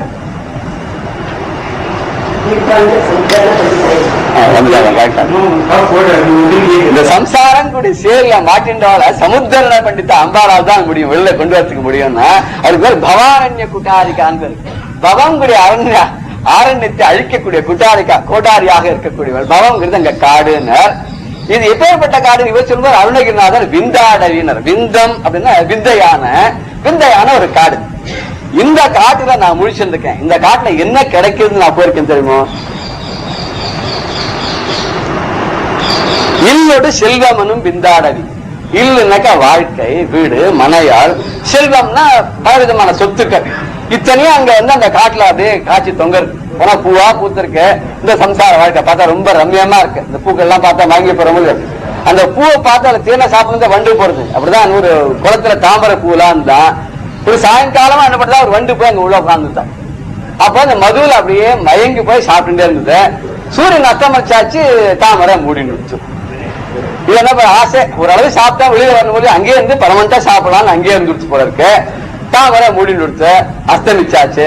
மறுநாள் காத்தால சூரிய உதயத்துனா யானை எல்லாம் பிடிக்க வந்தான். இத்தனை தாமரையும் பிடிங்கி அந்த சேத்துல இருந்து எடுத்து அந்த கரையில அடிச்சு காலால நெசிக்க, அப்ப அந்த தாமரை பூ நெசிக்கணும் போது வண்டு நெசிக்கி போயிட்டான். இதே மாதிரிதான் நாமெல்லாம் என்ன பண்ணிட்டோம்னா சின்ன சின்ன அல்பமான சந்தோஷத்துக்காக ஆசைப்பட்டு இந்த சம்சாரம் கூடிய இந்த பங்கத்துல மாட்டிண்டு திண்டாடி கடைசியில் அழிஞ்சு போறோமேன்னு சொல்றதுக்காக விந்தாடவினர். இது விந்தையான ஒரு ஆச்சரியமான இப்படி ஒரு காடு. இந்த காட்டுல என்னென்ன இருக்குன்னா பூக்களா பூத்திருக்கிற மாதிரி தெரியும் நமக்கு. இந்த வாழ்க்கை நிறைய செல்வங்களாக பழுத்து தொங்குறது, பழங்களாக தொங்குறது. இந்த செல்வம் தான் நிலை நினைச்சுன்னு அதுதான் நம்ம போயிட்டு இருக்கோம். ஆனா எதுவுமே இது நிலை கிடையாதுன்னு புரிய மாட்டேங்குது. புரிஞ்சு வரத்துக்கு ரொம்ப நேரம் ஆயிடுது, அப்புறம் ரொம்ப லேட்டா போயிடுது. இப்ப இதுல இருந்து நான் வெளியில வரணும் என்ன பண்ண, சிந்தா குலம்னாரு. இது வந்து சிந்தைக்கு ஆக்குலம், மனசுக்கு கட்டத்தை தரக்கூடியது. எப்பவுமே நம்ம சந்தோஷமா இருக்கிறது இல்ல, ஒண்ணு போனா இன்னொரு வரணும், இந்த ஆசை போச்சு அடுத்த ஆசை நிறைவேணும். பணம், இந்த பணத்தை கூட நீங்க பார்க்கும்போது ஒரு கவி சொல்ற, அது கொஞ்சமா இருக்குச்சா நம்ம காப்பாற்றலாம், அது நிறைய ஆயிடுச்சுன்னா நம்ம தான் அதை காப்பாற்றணும். இப்ப ஒண்ணுமே இல்லாத துறவிகள், ஆதிசங்கரோட பஜகோவிந்தத்தை சொல்ற மாதிரி கையை தலைக்கு வச்சுன்னா ஆகாசத்தை பார்த்து ஒருத்தன் படுத்திருக்கான், மரத்தடி வச்சுக்கணும். எதை பத்தி கவலைப்படணும்? அவனுக்கு எதை பத்தியுமே கவலைப்பட வேண்டாம். அவன்கிட்ட என்ன திருடின்னு போறது என்ன இருக்கு, நாளைக்கு சேர்த்து வச்சுக்கணும். இதெல்லாம் பார்க்கும்போது பறவை பட்சிகள் வாழ்க்கையெல்லாம் ரொம்ப சௌக்கியம்டா ஒரு கவி. எனக்கு இந்த பாடா இந்த வாழ்க்கை கொடுத்து என்ன திண்டாட விட்டியாடா, இதுக்கு போல ஒரு குருவியா படைச்சு என்ன மரத்துல விட்டுருக்கலான்னு. நான் பாட்டு அங்க உட்கார்ந்து இருப்பேன், மரத்துல அங்கங்க பறந்துட்டு இருப்பேன். நான் போய் மரத்து மேலேயே உட்காந்துட்டு ஒரு மலை மேலேயே உட்காந்துட்டேன், ஒரு கோவில் கோபுரத்து மேலேயும் வாசிட்டேன், உட்காந்துருப்பேன், ஒரு மண்டபத்திலேயே வந்து உட்காந்துருப்பேன். தெரிஞ்சோ தெரியாம உன்னை பார்வையின் மேல படுமே, நானும் உன்னை பார்க்க முடியும். அடுத்த பிறகு நல்ல சாயுஜமா கிடைக்கும். அதை விட்டுட்டு இந்த மனுஷ பிறவை கொடுத்து தினம் என்னத்தா பண்ணலாம்னா பாவத்துக்கே பாவங்களே செய்து பாழ் நரக குழிக்க அழுத்தம் கயவார்னு விட்டார் அபிராமிந்தார். இப்படி கட்டத்துக்காகவே என்ன தப்பு பண்ணலாம்னு தேடி தேடி அலைஞ்சு தப்பா பண்ணிட்டு உட்கார்ந்துருக்கேன்னு இப்பேற்பட்ட ஒரு காட்டுல கொண்டு போய் விட்டுட்டு இதுல இருந்து என்ன வெளியில கொண்டு வருது விந்த அடவி என்று விட பெறுவேன். இதுல இருந்து எப்படி விட்டுட்டு வெளியில வருதுன்னு தெரியல. அது என்ன விடுமா, நான் அதை விடுவேன். நான் சொல்ல ஒரு கரடி ஒருத்தன் கட்டிண்டு ஆத்துல இருந்து கத்தின்ட்டு நான் காப்பாத்தேன். கரையில காக்க நீ விடியா, அப்பதான் அது விடும். அது உன்னை கட்டிக்கல, நீதான் அதை கட்டிட்டு இருக்க. அதுதான் நாம என்ன பண்ண, இந்த விந்தாடுகளை நம்ம அது பிடிச்சிருக்கோம் நினைச்சிருக்கோம், நாம இந்த மாயால மாட்டேன் பிடிச்சிருக்கோம் இவர் சொல்றார். இதுல இருந்து எப்ப நாம வெளியில வருவேன்னு எனக்கு புரியல. அப்படி வெளியில வரக்கூடிய பாக்கியத்தை தரணும்னா இதான் தரணும், அதுக்கு உன்னுடைய அருள் தான் வேணும், உன்னுடைய அருள் இல்லாத எதுவும் முடியாதுன்றதா இந்த பாட்டை சொல்றார். இவருடைய மற்றவாலாம் எப்படி வியாக்கியானம் பண்ணிருக்காங்க அடுத்த அதுல பார்க்கலாம். பெரியவா சரணம். இந்நிகழ்ச்சியின் அடுத்த பகுதி நாளை மாலை இதே நேரத்தில் ஒளிபரப்பாகும். பெரியவா சரணம். பெரியவா சரணம். அடுத்த நிகழ்ச்சி மகா பெரியவா மகிமை உபன்யாசம். வழங்குபவர் பிரம்மஸ்ரீ கணேச சர்மா அவர்கள். அபார கருணா சிந்தும் ஞானதம் சாந்தரூபிணம் ஸ்ரீ சந்திரசேகர குரும் பிரணமாமி முதான்வகம். பெரியவா 1982 வருஷம் ஷோலாப்பூருக்கு பக்கத்தில் சிந்துபல் அப்படிங்கிற ஊர்கிட்ட இருக்கிறதே, அங்கே ஊருக்கு ஒதுப்புறமா ஒரு சிவங்கோவில், அந்த சிவங்கோவிலில் இருக்கிறதே தான் பெரியவாளோட பரமகுரு ஆராதனை வந்தது. கலவ பெரியவா அப்படின்னு சொல்லுவோம். அந்த மகான் தான் பெரியவாளை நமக்கு கண்டெடுத்து கொடுத்தவர். அவரோட ஆராதனை, அந்த ஆராதனையை முதல்ல பண்ணலாம் அப்படின்னு சொல்லி பண்ண வேண்டான்னு சொல்லி, அப்புறம் சிம்பிளாக பண்ணணும்னு சொல்லி, அப்புறம் 32 பிராமணாவை வச்சு எதோக்தமாக பண்ணணும்னு பெரியவா உத்தரவு பண்ணினா இது உத்தரவு பண்ணது எப்போ அப்படின்னா, ஆராதனைக்கு முத நாள் கார்த்தால 8 மணி வாக்கில் பண்றா. உடனே சோலாப்பூருக்கு போ, அங்க சொல்லி தாதேன்னு ஒரு பெரிய வித்வான் இருக்கார், அவர்கிட்ட சொல்லி வைதிகாலுக்கு ஏற்பாடு பண்ணி இப்படி எல்லாம் சொல்லியாச்சு. உடனே என்ன பண்ணினா ஏகாம்பரம் போனர். சோலாப்பூர்ல போய் இந்த தாதே அப்படிங்கிற அவர்கிட்ட பார்த்தார். அவர் ஒரு 18 வைதிகால ஏற்பாடு பண்ண முடியும் அப்படின்னு சொன்னார். ஏன்னா மடத்துல ஆராதனைக்கு பிராமணாலா வரிக்கணும்னா அதுக்கு ஏகப்பட்ட ஆச்சார அனுஷ்டானங்கள்லாம் இருக்கு, ரெஸ்ட்ரிக்ஷன்ஸ் எல்லாம் இருக்கு. அதுக்கெல்லாம் சம்மதப்பட்டு அது எதுவும் பெரியவா இருக்கா, பெரியவா இருக்கிற இடத்துல நடக்கிறது பெரியவாளோட பரமகுரு ஆராதனை அப்படின்னா எவ்வளவு ஜாகிரதையா இருக்கணும். அதனால அதுக்கேற்ற சத்பாத்திரமா இருக்கணும் அப்படின்னு அவள்லாம் எல்லாருக்கும் ஒரு கவலை இருக்கும், பயம் இருக்கும். பெரியவா அந்த இத்தாப்பில் உட்காந்து பார்த்துட்டு இருப்பா. ஸோ அதனால அவர் என்ன பண்ணார், 18 பேரை தயார் பண்ணினார். மீதி வேணுமே, மீதி பேர் வேணும். அதுக்காக என்ன பண்றது, என்ன பண்ணா சதாரால கிருஷ்ணா சாட்சியில் அப்படின்னு சொன்னோம். அவர்கிட்ட சொல்லி ஏற்பாடு பண்ணலாம் அப்படின்னா பெரியவா சொன்னா கிருஷ்ணா சாட்சியில்கிட்ட சொல்லி பண்ணு அப்படின்னு. இவர் இங்கேருந்து ஃபோன் பண்ணுறது எங்க சதாரால கூப்பர் சுந்தரம் அப்படின்னு ஒரு பக்தர் அப்படின்னு முன்னமே பார்த்துருக்கோம். அந்த கூப்பர் சுந்தரத்துக்கு ஃபோன் பண்ணி ஏகாம்பரம் பேசினர். மாதிரி பெரியவா ஆராதனை பண்ண சொல்லி உத்தரவாயிருக்கு. இங்கே 18 பேர் சோலாப்பூரில் ஏற்பாடு பண்ணியாச்சு, மீதி பேர்லாம் ஏற்பாடு பண்ணணும். அதோட இல்லை, இந்த ஆராதனை பாத்திரங்கள்லாம் முதல் வருஷம் ஆராதனை எங்கே நடந்தது, சதாரால தான் நடந்தது. அதுவும் பார்த்துருக்கோம். முதல்ல அகமதாபாத்தில் இருந்த பெரியவாளை புது பெரியவாளை விட்டு பண்ண சொல்லு அப்படின்னு சொல்லிட்டு அதுக்கப்புறம் இங்கேயே வந்து பண்ணி அதே மாதிரி தான் நமக்கெல்லாம் நடந்தது இல்லையா. அதனால இந்த பாத்திரத்துலாம் இங்கேயே இருக்கு. அதனால இவர் கூப்பர சுந்தரத்துக்கு ஃபோன் பண்ணி சொன்னார், கிருஷ்ணா சாட்சியில் சொல்லி மீதி வைதிகாலையும் ஏற்பாடு பண்ணிட்டு அந்த பாத்திரங்கள் எல்லாமும் எடுத்துன்னு வராப்புல ஏற்பாடு பண்ணுங்க, நீங்க ஒரு வேனை வச்சு சத்தாராலேருந்து இந்த சிந்துபலுக்கு அனுப்பிச்சிருங்க அப்படின்னு. அவர் உடனே போன்ல சொன்னார் கூப்பர் சுந்தரம், நான் அப்பதான் 4 நாள் முன்னால வந்திருக்கிறதே மேட்ரு ராஜகோபால் சொன்னார், ஆராதனை இங்கே இல்லைன்னு விட்டா பெரியவா அப்படின்னு சொன்னாலே, அதனால நான் ஒன்றும் ஏற்பாடு பண்ணலையே அப்படின்னு.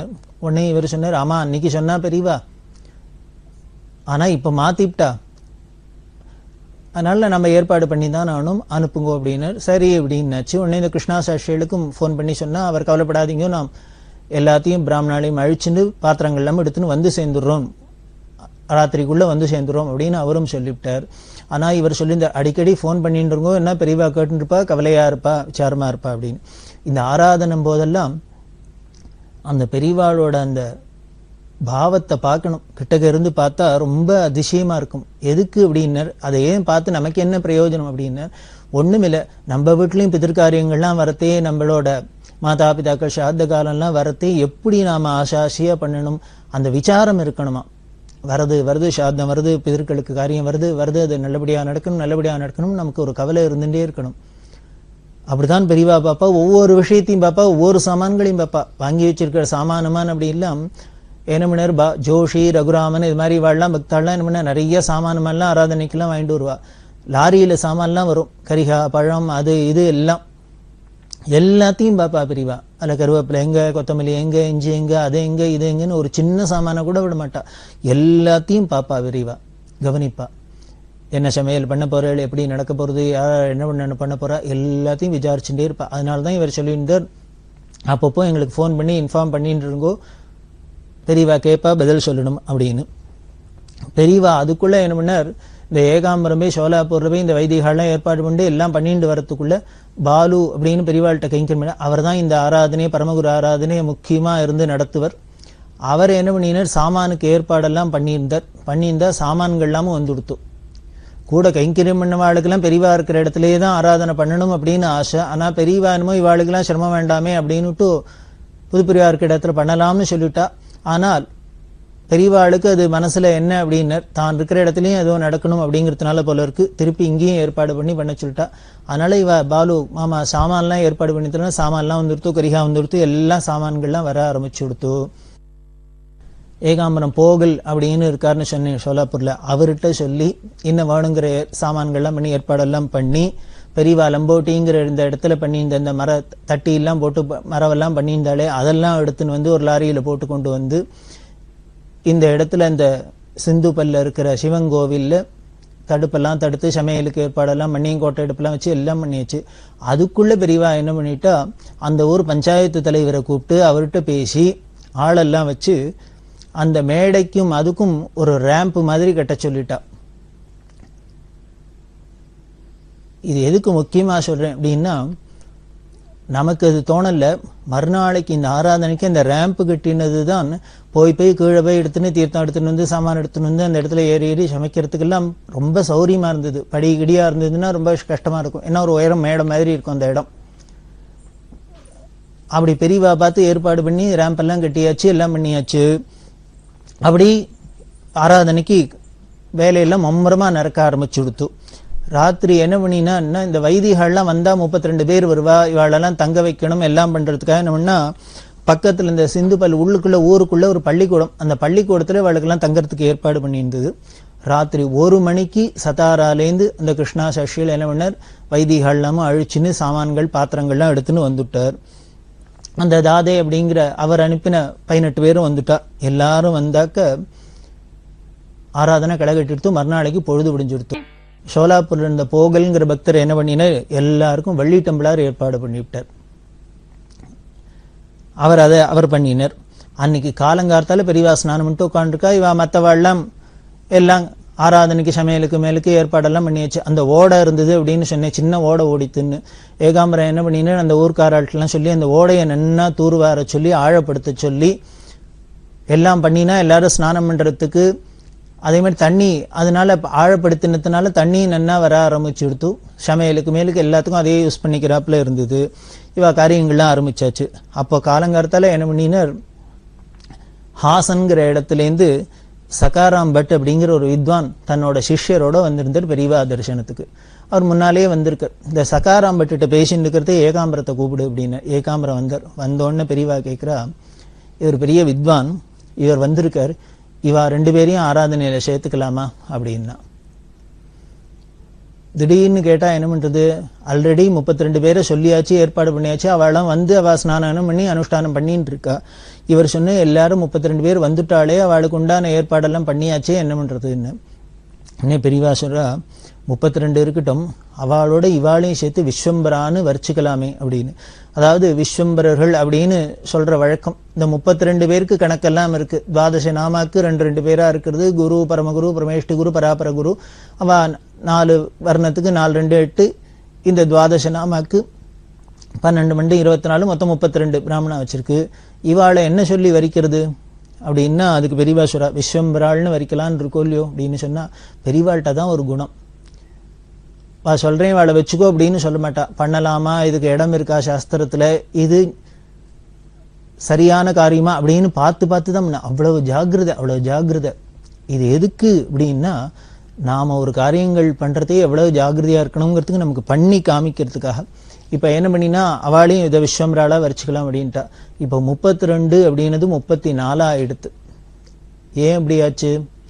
நல்லதுதான், பரம சந்தோஷம். காரணம் என்னன்னா, பெரியவாளோட பிளாட்டினம் ஜூப்ளி 75 வருஷத்துக்கு முன்னால பெரியவா பீட்டாரோகணம் பண்ணான்னு. அப்படி 75 வருஷத்துக்கு முன்னால பீட்டாரோகணம் பண்றதுக்கு காரணமா இருந்தது இந்த மகான் பரமகுரு தானே. அதனால அவருக்கு பீட்டாரோகணத்தை பெரியவா எப்படி பிளாட்டினம் ஜூப்ளியை செலிப்ரேட் பண்றான்னா, இன்னும் 32 எப்பொழுதும் வருஷம் 32 பிராமணா வச்சு பண்ற ஆராதனை இந்த தரம் எக்ஸ்ட்ராவா இன்னும் 2 பேரையும் சேர்த்து 34 பேரா வச்சு ஆராதனை விசேஷமா அந்த வருஷம். பெரியவாளுக்கு ஒரே சந்தோஷம், அப்படியே முகம் மலர்ந்துருக்கு. அவ்வளவு சந்தோஷமா இருக்கு. காரியம் வேணா பிரமாதமா நடந்துட்டு இருக்கு. எல்லா சாமான்களும் தான் யதோக்தமா வந்துடுத்தே. வந்தது சமையல்லாம் எடுத்து ஒரு 12 மணி வாக்குல ஆராதனை ஆரம்பிச்சுது. பெரியவாளும் கூட வந்து உட்கார்ந்துருந்தா. என்ன பண்ணா, பெரியவா தானே பழத்தெல்லாம் எடுத்து தன்னோட கடத்துல இருக்கிற தீர்த்தத்தினால புரோஷன்லாம் பண்ணி அலம்பி எடுத்து கொடுத்து எல்லாருக்கும் இந்த வைதிகாலுக்கெல்லாம் பரமாற சொல்லி தானே பார்த்து சந்தோஷமா அவ சாப்பிட்றதெல்லாம் அவளுக்கு போட பார்த்து பறிஞ்சு போட சொல்லி இப்படி எல்லாம் பண்ணுவா. அந்த ஆராதனையில பெரியவா இருக்கிறதே பார்த்தா, ஒரு ஆராதனை போது தானே விசிறியை எடுத்துன்னு விசிறா. ஏன்னா அந்த சாப்பிட்ற இடத்துலாம் ஒரே காத்து போறல, எல்லாருக்கும் சிரமமா இருக்கும் அப்படிங்கிறதுனால பெரியவா விசிறியை எடுத்து விசிறினா வைதிகள்லாம் ரொம்பவே கலங்கி போயிட்டா. பெரியவா ஐத்தாப்புல நின்றுட்டு விசிறினா நமக்கு சாப்பிட உட்கார முடியுமா? அவ எதுக்கு முதல்ல சாப்பிட்றதே பெரிய கஷ்டம். வேற விசிறான்னா அவள்லாம் ரொம்ப சிரமப்பட்டா. உடனே கூட கைங்க கண்ணங்கிற சொன்னார், பெரியவா விசர வேண்டாம், நாங்கள்லாம் விசறோம் அப்படின்னா அதுக்கு பெரியவா சொல்றா, ஏன் குருநாதாளுக்கு நான் விசரப்படாதா, அவளுக்கு நேரதான் இருந்து விசிட்டு கைங்கரியம் பண்ண முடியல, இப்பவானும் பண்ணப்படாது அப்படி. இதான் பெரியவாளோட பாவத்தை பாருங்க. வந்திருக்கிறவாளும் இந்த சாஸ்திரிகள் அந்த சாஸ்திரிகள் இந்த தீட்சை அந்த கணவாட்டிகள்னே பெரியவாளுக்கு கண்ணில் படல. அத்தனை பேரும் தன்னோட குருநாதாளா தான் தெரியுது, பரமகுருநாதாளா தெரியுது, குரு பரம்பரையா தெரியுது. அப்படிதான் நமக்கு அந்த பாவம் வரணும். எத்பாவம் தத்பவதி அப்படின்னு நம்ம எப்படி பாவிக்கிறோமோ அது அங்க பிரத்யக்ஷமா இருக்கு, ஆறுது. அப்படி எல்லாம் கைங்கரியம் பண்ணி ஆராதனை பண்றவா. அந்த ஆராதனை முடிஞ்சுது. ஆராதனை முடிஞ்சா அதுல இன்னொரு விஷயம்லாம் என்னன்னா, இந்த சங்கர பக்த ஜனசபால வைத்தியநாத ஐயர் காஞ்சிபுரத்துல வித்வத் சதஸ் எல்லாம் பண்ணியிருந்தார், ஏற்பாடு பண்ணியிருந்தார் அப்படின்னு சொன்ன பவழ விழாக்காக. அதுல வைதிகாளுக்கெல்லாம் சம்பாவனோட ஆளுக்கு ஒரு பவுன் கொடுக்கறதுன்னு ஏற்பாடு பண்ணியிருந்தார். அவர் என்ன பண்ணினார், அவளுக்கெல்லாம் கொடுக்கறதுக்கு மேல என்ன பண்ணினார், இந்த ஆராதனை பிராமணாளுக்கெல்லாமும் ஆளுக்கு ஒரு பவுன் கொடுத்து அனுப்பிச்சிருந்தார். போகல்ங்கிற ஒரு வெள்ளி டம்ளார் கொடுத்துட்டார். இந்த வைத்தியநாதையர் சங்கரபக்த ஜனசபாலேருந்து ஆளுக்கு ஒரு பவுன் கொடுத்துட்டு, எல்லாம் வைதிகாளுக்கெல்லாம் பரம சந்தோஷம். ஏதோ நடுக்காட்டுல நிற்கிறது, எப்படி இவ்வளவு கிடைக்க எதோக்தமா நடக்கிறதுன்னு. அதுதான் பெரியவாளோட சங்கல்பம் அப்படிங்கிறது. நாம முன்னாலே ஒரு மாசத்துக்கு முன்னாலே ஏற்பாடு பண்ணினா கூட நம்மளால இப்படி எல்லாம் பண்ண முடியல. முத நாளைக்கு ஏற்பாடு பண்ணி மறுநாளைக்கு இப்படி நடக்கிறதுன்னா அதான் பெரியவாளோட தபஸ், அவளோட பக்தி ஸ்ரத்தையை குறிக்கிறது. அப்படி இந்த குரு ஆராதனை விமரிசையா சிந்துபல்ல நடந்தது. நமக்கு மட்டும் கொஞ்சம் ஸ்ரத்தை இருந்துருத்துனா, பக்தி இருந்துருத்துனா அதுக்கப்புறம் நடக்காத காரியமே இல்லை, நம்மளால சாதிக்க முடியாதே இல்லை. அதெல்லாம் இப்படி மாதிரி மகான்களோட சரித்திரத்திலேருந்து நமக்கு நிதர்சனமா தெரியறது. அப்படியா பரமகுரு ஆராதனை ரொம்ப பிரமாதமா நடந்தது. பெரியவாளுக்கு அவ்வளவு சந்தோஷம். அந்த வைதிகாளுக்கெல்லாம் வெள்ளி டம்ளார் ஆளுக்கு ஒரு பவுன் காசு இப்படி எல்லாம் வாரி கொடுக்கப்பட்டது அப்படின்னு சொன்னோம். இந்த வைதிகாளுக்கு எத்தனை கொடுத்தாலும் பெரியவாளுக்கு திருப்தியே ஏற்படாது, அவ்வளவு சந்தோஷப்படுவா. இன்னைக்கு வைதிகாலாம் பரம சௌக்கியமா இருக்கா, எல்லாரும் க்ஷேமமா இருக்கா அப்படின்னா, காரு பங்களா வீடு வாசல்லாம் சௌரியமா இருக்கான்னா அது அத்தனைக்கும் காரணம் பெரியவாளோட இந்த தாபம் தான். ஒருத்தர் பெங்களூர்லேருந்து வந்திருந்தார். அவர்கிட்ட தரிசனம் பண்ணிட்டே பெரியவா அவர்கிட்ட பேசிட்டு, நீ என்னவா இருக்கன்னு இன்ஜினியர் ஏதோ சொன்னார். எதில் உத்தியோகம் இருக்கு, ஏதோ உத்தியோகம் இருக்கிற கம்பெனியை சொன்னேன். எவ்வளவு சம்பளம்னாரு, 3000 ரூபா அப்படின்னார். அந்த காலத்தில் ஒரு 3000 ரூபா அப்படிங்கிறது ஒரு பெரிய தொகையா இருந்தது. 3000 ரூபா அப்படின்னு உடனே, அப்பா இவ்வளவு அவனுக்கு அப்படின்னா, ஏன் அவர் 3000 ரூபா வாங்கினா படாதா, பெரியவா என்னமோ இப்படி கேட்கிறாள் அப்படின்னா, பெரியவா சொல்றா, நீ சாதாரண ஒரு இன்ஜினியரிங் படிச்சிருக்க, உனக்கு 3000 ரூபா வருது மாசம். ஆனா வைதிகாளுக்கெல்லாம் பெரிய வேதத்தை படிச்சுட்டு அவளுக்கெல்லாம் வரலையே இப்படின்ட்டு, அவளுக்கெல்லாமே இது மாதிரி வருமா, இது மாதிரி வருமா, மாசம் 3000 வருமா அப்படின்னு. அப்படியே அந்த தாபம் ஏங்கினான். சாதாரண லௌகீக படிச்ச படிப்புக்கு எல்லாமே நமக்கு லட்சக்கணக்கில் வருது, ஆயிரக்கணக்கில் வருதுன்னா, பெரிய இருக்கிறதுலே உயர்ந்ததான பிரம்மவித்தை அப்படின்னு சொல்லக்கூடிய அந்த வேதாத்தியனம் பண்ணவாளுக்கு, வேதம் படிச்சவாளுக்கு எவ்வளவு வரணும், எவ்வளவு கொடுக்கணும், அதைத்தான் பெரியவா ஆசைப்பட்டா. அப்படி வாரி வாரி கொடுத்தாலும் என்ன கொடுத்தாலும் பெரியவாளுக்கு இன்னும் கொடுக்கணும்னு தான் ஆசை இருக்குமே, அப்ப நிறைய நம்மளும் செஞ்சுட்டோம் கொடுத்துட்டோம் அப்படின்னு தோணாது. இது முக்கியமா எதுக்கு சொல்றேன் அப்படின்னா, இன்னைக்கு வைதிகாலாம் அவசியம் வைதீக சமூகம் பெரியவாளுக்கு நித்தியம் ஆகாரம் பண்றதே சாப்பிட்றதையெல்லாம் ஒவ்வொரு கவலமும் எடுக்கிறதே பெரியவாளை ஸ்மரிக்கிறதுக்கு அவளுக்கு நன்றி கடன் பட்டிருக்கு. இன்னைக்கு எல்லாரும் க்ஷேமமா இருக்கான்னா, சௌக்கியமா இருக்கான்னா, பரம சௌக்கியமா இருக்கான்னா அதுக்கு முழுக்க முழுக்க காரணம் பெரியவாளோட இந்த ஆசை, அவளோட தபஸ், அவளோட அனுகிரகம். பெரியவா நுங்கம்பாக்கத்துல இருந்தா, முன்னாலே யாத்திரையில இருக்கிறதே நுங்கம்பாக்கம்ங்கிற இடத்துல இருந்தா. நுங்கம்பாக்கத்துல ஸ்ரீ தத்தாஜி அப்படின்னு ஒரு பக்தர், அவ வீட்டுல பெரியவா தங்கி இருந்தா. அப்போ தங்கி இருக்கிறதே பெரியவாளுக்கு ஒண்ணு தோணித்து, இந்த வைதிகா வேதம் படிச்சவாள்லாம் அவளுக்கெல்லாம் நிறைய குழந்தைகள்லாம் இருக்கு, பொன் குழந்தைகள்லாம் இருக்கு. இந்த பொன் குழந்தைகளுக்கு கல்யாணம் பண்றதுங்கிறது, அதாவது 57-60 வாக்குல சொல்றேன், இது கல்யாணம் பண்றது அப்படிங்கிறது ஒரு பெரிய கஷ்டமான காரியமா இருந்தது குழந்தைகளை பெத்தவாளுக்கு, பொண்ணை பெத்தவாளுக்கு. ஏன்னா வரதட்சணை, சீரு, சனத்தி, அது இது அப்படின்லாம் வச்சுட்டு இந்த கல்யாணத்தை காலப்போக்கில் நாம ஒரு வைதீக கர்மானுஷ்டானத்தை ஒரு பிசினஸ் மாதிரின்னு ஆக்கிவிட்டோம். ஒரு ஆடம்பர செலவெல்லாம் நிறைய கூட்டி விட்டு என்னெல்லாமோ பண்ணிவிட்டோமே, அதுலேருந்து இன்னி வரைக்கும் யாராலையும் வெளியில விட முடியல. இன்னும் நாளுக்கு நாள் ஜாஸ்தி தான் ஆயின்னு இருக்குது அனாவசிய செலவு, ஆடம்பர செலவு. அதனால பெரியவா என்ன பண்ணா, இந்த வைதிகாளுக்கெல்லாம் வருமானமும் ஒண்ணும் இல்லை, அன்னன்னைக்கு ஜீவனத்துக்கே அவ கஷ்டப்பட்டு இருக்கா. அப்படி இருக்கிறதே இந்த குழந்தைகளுக்கெல்லாம், பொன் குழந்தைகளுக்கெல்லாம் கல்யாணம் பண்றதுக்கு ஆயிரக்கணக்கில் செலவழிக்கணும்னா அவ ரொம்ப சிரமப்படுறா. இப்படி செலவழிக்கிறதுக்கு பணம் இல்லைங்கிறதுனால இந்த குழந்தைகளுக்கு கல்யாணம் வரது தள்ளி போயிட்டே இருக்கு. இப்படி குழந்தைகள்லாம் பார்த்தீங்கன்னா, பொன் குழந்தைகள்லாம் கல்யாணம் ஆகாத 25 வயசு 30 வயசு அப்படின்லாம் நிக்கிறத பார்த்தா அவளுக்கு மனசுலயும் ஒரு தாபம் இருக்கும் இல்லையோ. நம்ம வயசுக்காரெல்லாம் கல்யாணம் ஆகி அவ குழந்தைகள் குட்டிகளோட சௌக்கியமா இருக்கா, நமக்கு இன்னும் ஆகலையே அப்படிங்கிறதுலாம் ஒரு தாபம் இருக்கும், ஏக்கம் இருக்கும். அதே மாதிரி ஸ்திரீகளுக்கெல்லாம் காலாகாலத்துல எல்லாரும் கல்யாணம் ஆகலன்னாலே அந்த மொராலிட்டி தப்பி போறதுக்கு, நம்ம கெட்டு போறதுக்கு ஒரு சந்தர்ப்பம் ஏற்பட்டுருது. அதனாலதான் நமக்கு சாஸ்திரம் கிரகஸ்தாசிரமத்தை ரொம்ப முக்கியமா சொல்லியிருக்கு. அதுவும் இந்த கலியில ரொம்ப முக்கியமா சொல்லியிருக்கு. அதனால நம்ம ஒரு கெட்டு போகாத நேர்வழியில இருக்கணும் அப்படின்னா காலாகாலத்துல கல்யாணம் பண்ணி குழந்தைகள் குட்டிகளோட சௌக்கியமா இருந்தோம்னா நமக்கு கெட்டு போறதுக்கு சான்ஸ் இல்லாத போயிடுது. நம்ம வாழ்க்கை ஒரு நேர்வழியில போயிடுறது. அதுக்காகவே சீக்கிரம் கல்யாணம் பண்ணும் அப்படின்னு பெரியவா ரொம்ப ஆசைப்பட்டா, தியாபப்பட்டா. சமுதாயம் நன்னா இருக்கணுமேங்கிறதுக்காக தான். அதனால இந்த வேதம் படிச்சவாள்லாம் தங்களோட பொன் குழந்தைகள் கல்யாணம் பண்ண முடியாத இருக்கா, அந்த குழந்தைகள்லாம் இப்படி நிற்க முடியுமா இருக்கு. அதனால அவ கெட்டு போறதுக்கு இன்னும் தப்பு தவறுக்கெல்லாம் ஏகப்பட்ட காரணம் ஏற்பட்டுறது. இதுக்கெல்லாம் விட்டுறக்கூடாது அப்படின்னு சொல்லி என்ன மாதம் மும்மாறி எதுக்கு பொழியறதுன்னர், 3 மாறி மும்மாறி அப்படிங்கிறோம். அது எதுக்குன்னர், பிராமணன் வேதம் படிக்கிறது, வேதத்தை தனம் சொல்றதுக்காக ஒரு மழை பெய்யுறது. ராஜாக்கள்லாம் தர்மத்தோட நேர்மையோட ஆட்சி பண்றதுக்காக ஒரு மழை பெய்யுறது.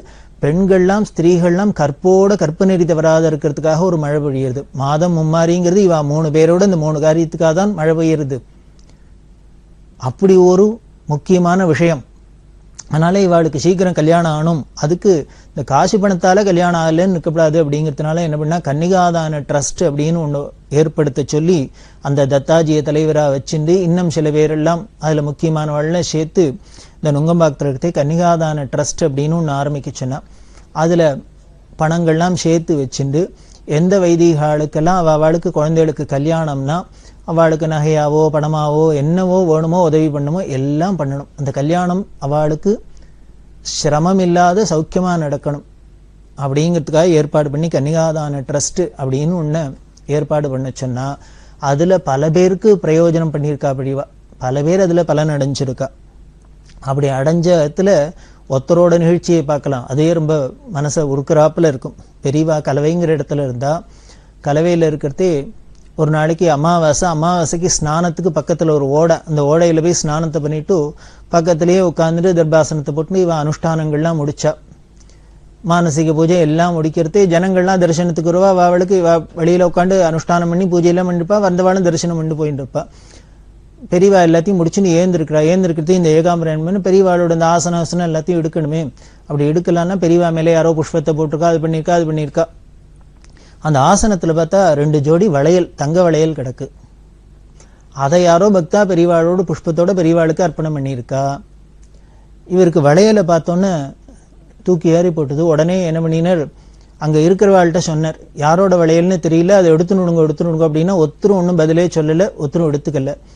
என்ன பண்றதுன்னு தெரியல. இவர் கையில எடுத்துன்னு விட்டு 2 ஜோடி வளையலையும் ஆசனத்தை எடுத்துன்னு பெரியவாளோட பின்னால போறார். பெரியவாள்கிட்ட சொன்னார், யாரு போட்டிருக்கா என்னன்னு தெரியல, வளையல் இருக்கு அப்படின்னு. பெரியவாளும் ஒண்ணுங்க இல்லை, பிசாத இருந்துட்டா. அன்னைக்கு ராத்திரி என்ன பண்ணினா, இந்த தத்தாஜின்னு சொன்னேனே அவரோட புள்ள அவர் குடும்பத்தோட பெரியவாள்கிட்ட தரிசனத்துக்கு வந்திருந்தார்.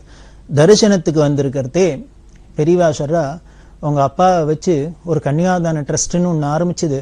அது பல வருஷம் பல பேருக்கு எல்லாம் நிறைய கைங்கெல்லாம் பண்ணிட்டு அதுக்கப்புறம் இப்ப அதுல ஏதானும் பண்ணிட்டு இருக்காளா என்னன்னு தெரியல. அதுல ஏதானும் இருக்கா, பணங்காசு இருக்கா, யாருக்கானும் ஒத்தாசை பண்ண முடியுமா அப்படின்னு கேட்டோன்னு அந்த தத்தாஜி புள்ள சொன்னார், இருக்கு, பெரியவா யாருக்கு சொல்றாலும் என்ன சொல்றாலும் உடனே பண்ணலாம், அவசியம் பண்ணலாம், பெரியவா உத்தரவு பண்ணணும் அப்படின்னு. உடனே பெரியவா சொல்றா, இங்க 4 நாள் முன்னால சின்ன காஞ்சிபுரத்துலேருந்து பாஷ்யா ஐயங்கார்னு ஒரு பக்தர் வந்திருந்தார்.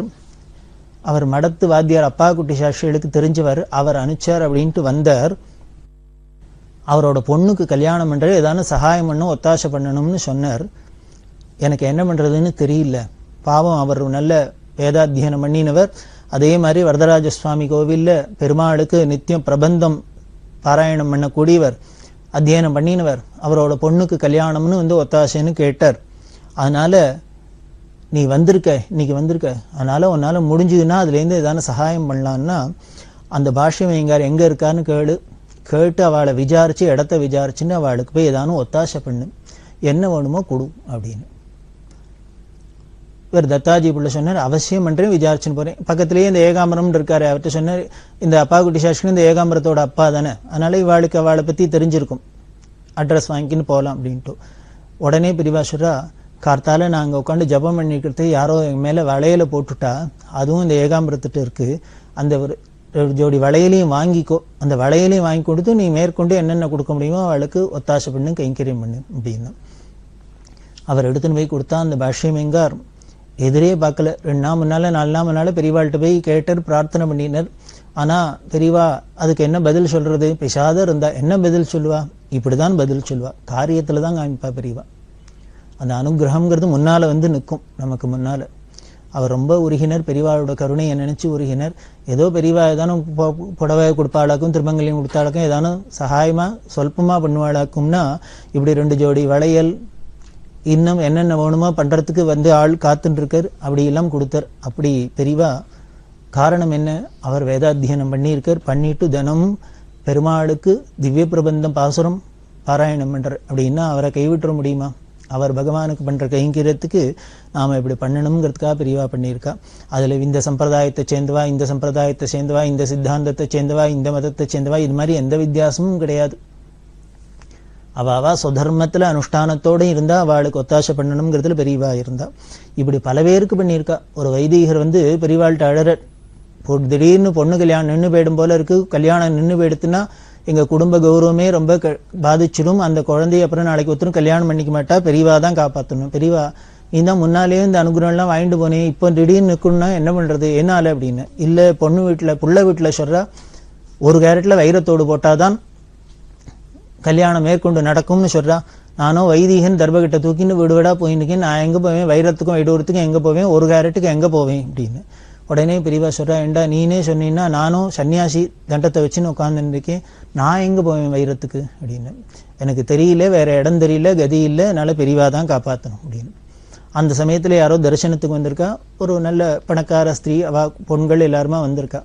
உடனே அவள்கிட்ட கேட்கிறா, அந்த பொண்ணுகிட்ட கேட்டா, நீ காதுல போட்டுருக்கே வைரத்தோட? ஆமா அப்படின்னு. எவ்வளவு அப்படின்னு. 1 கேரட் இருக்குமா? இருக்கும் அப்படின்னு. அப்ப நீ ஒண்ணு பண்றியா, எனக்கு ஒன்று ஒத்தாசை பண்றியா? என்ன சொன்ன? அந்த தோடை கைட்டி கொடுக்குறியான்னு. அவ யோஜனையே பண்ணல, கொடுக்குறேன்ட்டா. உடனே பெரியவா சொல்றா, நான் கேட்டோன்னு கொடுக்குறேங்கிறியே, ஆத்துல போய் உன்னோட புருஷனோ உங்க அப்பாவோ கேட்டாக்க, ஆத்துல இருக்கவா கேட்டாக்க, இன்னும் பெரியவா கேட்டா நீனு வைரத்தோட கைட்டி கொடுத்துட்டு வந்துட்டியே அப்படின்னு ஒன்று கோச்சுண்டா என்ன பண்ணுவ அப்படின்னு. இல்ல கோச்சுக்க மாட்டா அப்படின்னா. அப்ப நீ என்ன பண்ணுவ காதுக்கு போட்டுக்கிறதுக்கு அப்படின்னா. இல்ல ஆத்துல இன்னொரு தோடு இருக்கு, போட்டுக்கலாம் அப்படின்னு.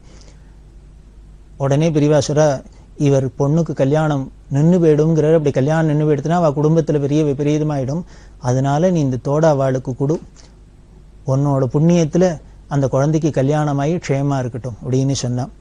அவளும் அந்த தோட பரிபூர்ணமா ஆசையா கொடுத்தா. அவரும் வாங்கிட்டு போய் அந்த குழந்தை கல்யாணம் ஆச்சு அப்படிங்கிறோம். இது மாதிரி எல்லாம் நினைச்ச இடத்துல எங்கேயாவது நடக்குமா? பெரியவா சந்நிதியில தான் நடக்கும். அப்படி யாருக்கா இருந்தாலும், அதுவும் இந்த வைதிகாளுக்கு இப்படி கைங்கரியம் பண்றதுல பெரியவாளுக்கு அவ்வளவு சந்தோஷம். அப்படி இருக்கிற பெரியவா இந்த சிந்து பல்லக்கத்தை இன்னும் என்ன நடந்ததுங்கிறத தொடர்ந்து பார்க்கலாம். பெரியவா சரணம். இந்நிகழ்ச்சியின் அடுத்த பகுதி நாளை மாலை இதே நேரத்தில் ஒளிபரப்பாகும். பெரியவா சரணம். பெரியவா சரணம். அடுத்த நிகழ்ச்சி திருவாசக இன்னிசை. வழங்குபவர் ஸ்ரீ சத்குருநாத தேசிகர் அவர்கள். பெரியவா சரணம். திருச்சிற்றம்பலம். கோயில் மூத்த திருப்பதிகம். உடையாள் உன்றன் நடுவிருக்கும்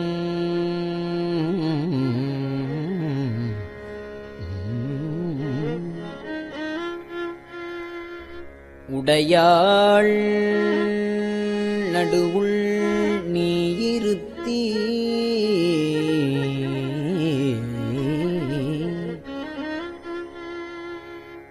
அடியேன் நடுவுள் இருவீரும் இருப்பதானால்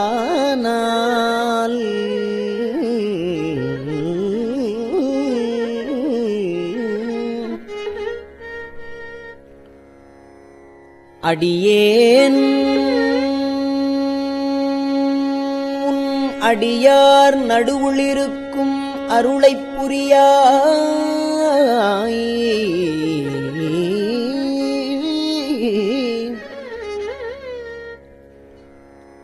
பொன்னம்பலத்து எம் முடியா முதலே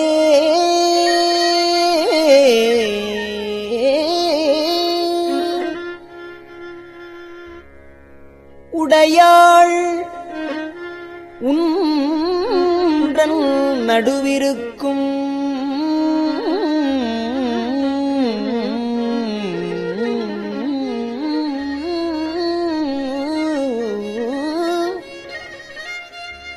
உடையாள் நடுவுள் நீருத்தி அடியேன் நடுவுள் இருவீரும் இருப்பதானால்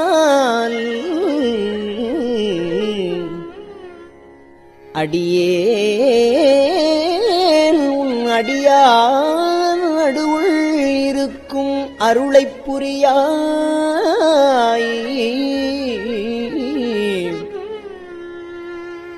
பொன்னம்பலத்தியம் முடியா முதலே என் கருத்து முடியும் வண்ணம் முன்னின்றே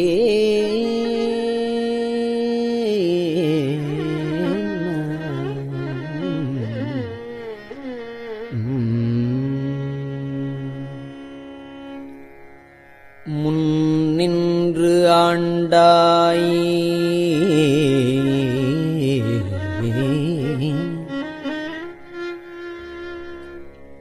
என்னை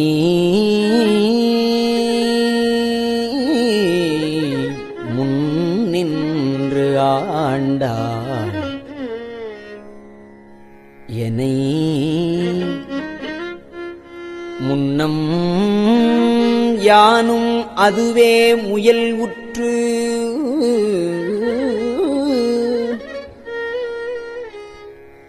பின் நின்று ஏவல் செய்கின்றேன் பிற்பட்டு ஒழிந்தேன் பெம்மானே.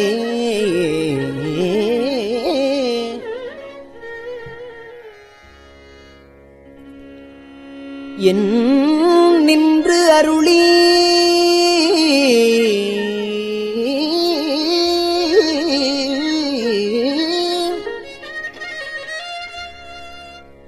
என் நின்று அருளி வர நின்று போந்திடு என்னாவிடில் போந்திடு என்னாவிடில் அடியார் உள்ளின்று இவன் ஆர் என்னாரோ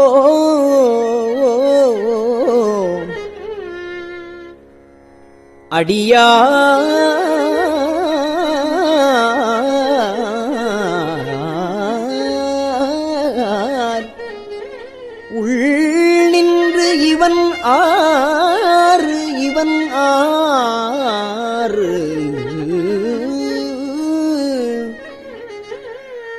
என்னாரோ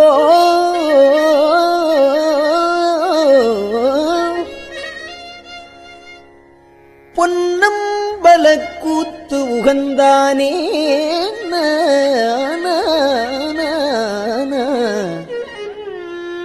அண்ணா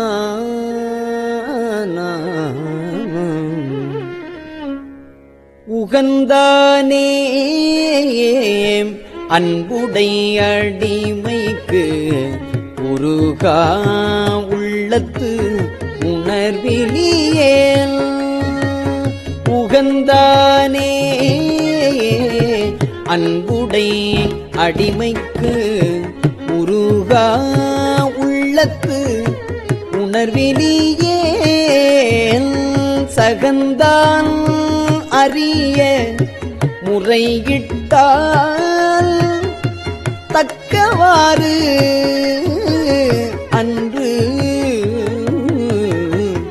என்னாரோ மகந்தான்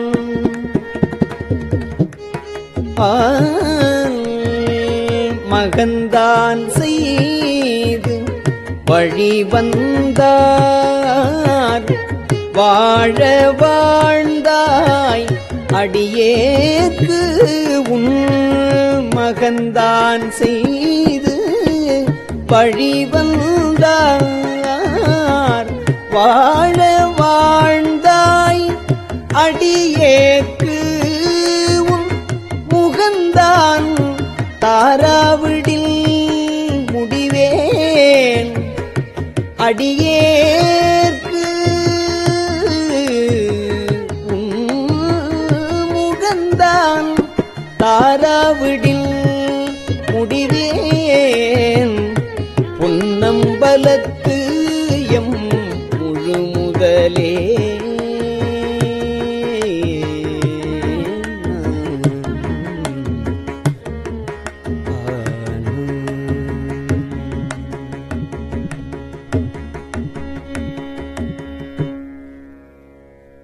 முழு முதலே ஐம்புலனுக்கும் மூவர்க்கும் எந்தனக்கும் வழிமுதலே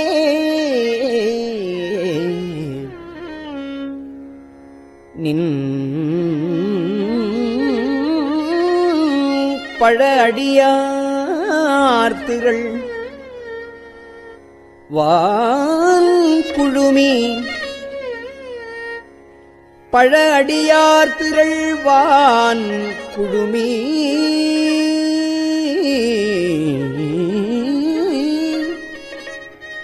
கெழுமுதலே அருள் தந்திருக்க இறங்கும் கொல்லோ என்று அழும் அதுவே அன்றி மற்று என் செய்கேன் பொன்னம்பலத்து அரைசே என் செய்கேன் பொன்னம்பலத்து அரைசே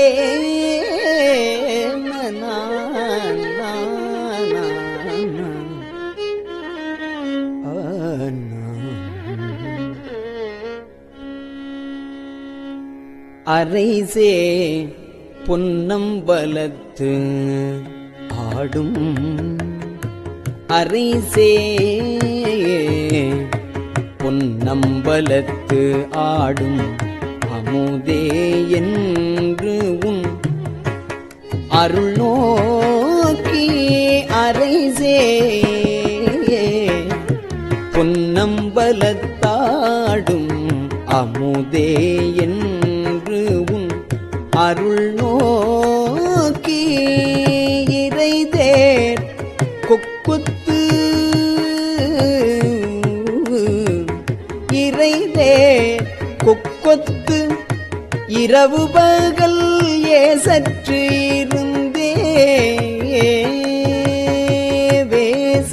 வேசற்றேன் கரை சேர் அடியார் களி சிறப்ப காட்சி கொடுத்து உன் அடியேன்பால் பிறை சேர் பாலின் நெய் போல பேசாதிருந்தால்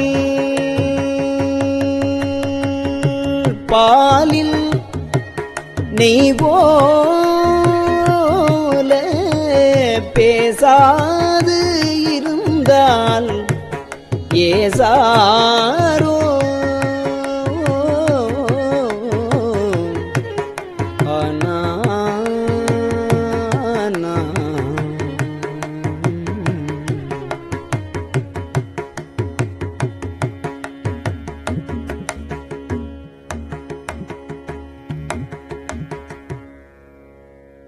ஏசா நிற்பர் என்னை உனக்கு அடியான் என்று பிறர் எல்லாம் பேசா நிற்பர்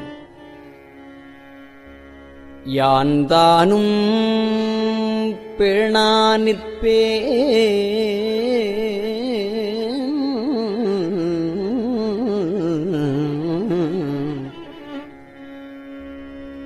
யான் தானும்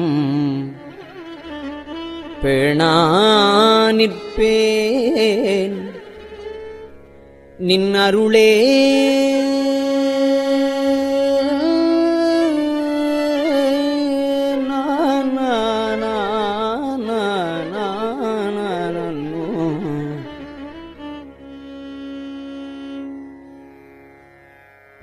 யான் தானும் பேணா நிற்பேன்.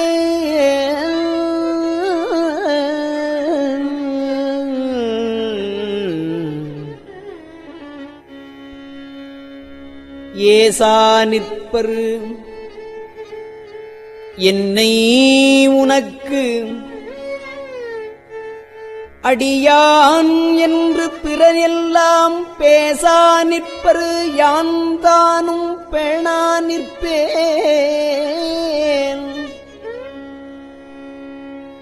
நின் அருளே தேசா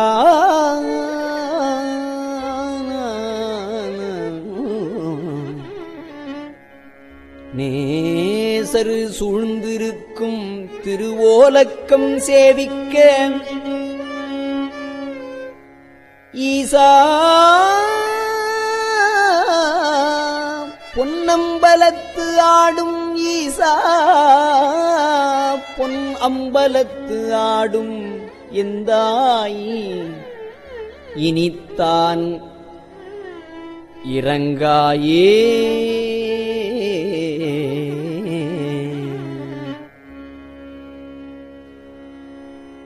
தேசா நேசர் சூழ்ந்திருக்கும் திருவோலக்கம் சேவிக்க ஈசா பொன்னம்பலத்து ஆடும் ஈசா எந்தாய் பொன்னம்பலத்தாடும் எந்தாய் இனித்தான் இரங்காயே.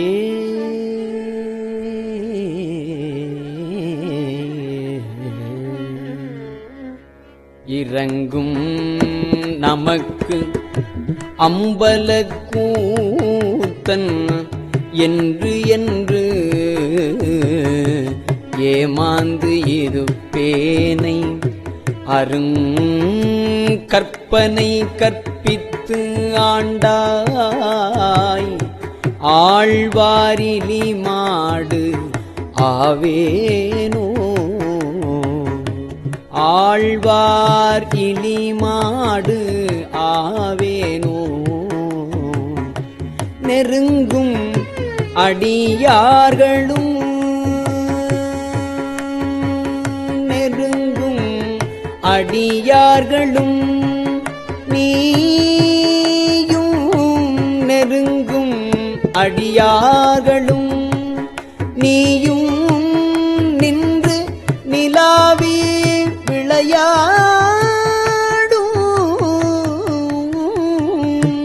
மருங்கே சார்ந்து வர எங்கள் வாழ்வே வா என்று அருளாயே.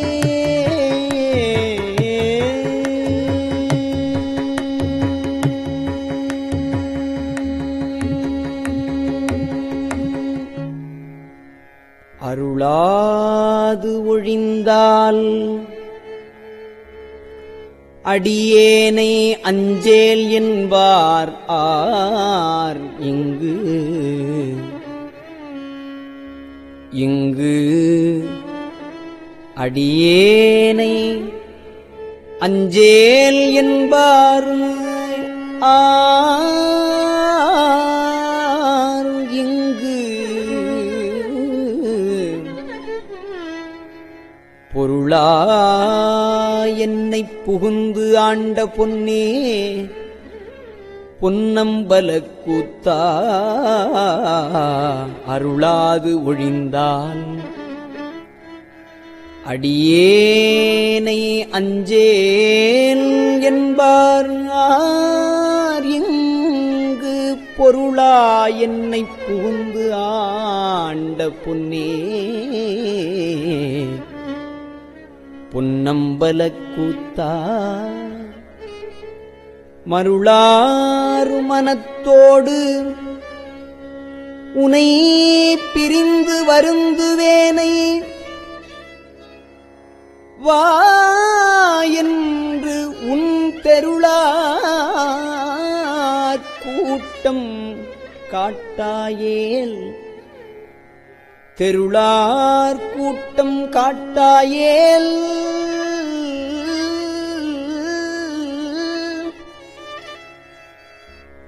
உனை பிரிந்து வருந்துவேனை வா என்று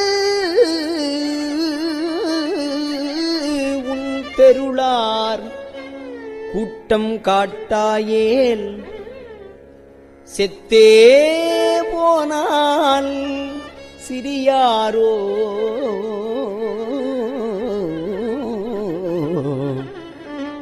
சிறியாரோ செத்தே போனால் சிறியாரோ சிரிப்பார் களிப்பார் தேனிப்பார் சிரிப்பார் களிப்பார் தேனிப்பார் திரண்டு திரண்டு உன் திருவார்த்தை பிரிப்பார் கேட்பார் மெச்சுவார் வெவ்வேறிருந்து உன் திருநாமம் சிரிப்பார் களிப்பார் தேனிப்பார் திரண்டு திரண்டு உன் திருவார்த்தை விரிப்பார் கேட்பார் மெச்சுவார் வெவ்வேறிருந்து உன் திருநாமம் தரிப்பார்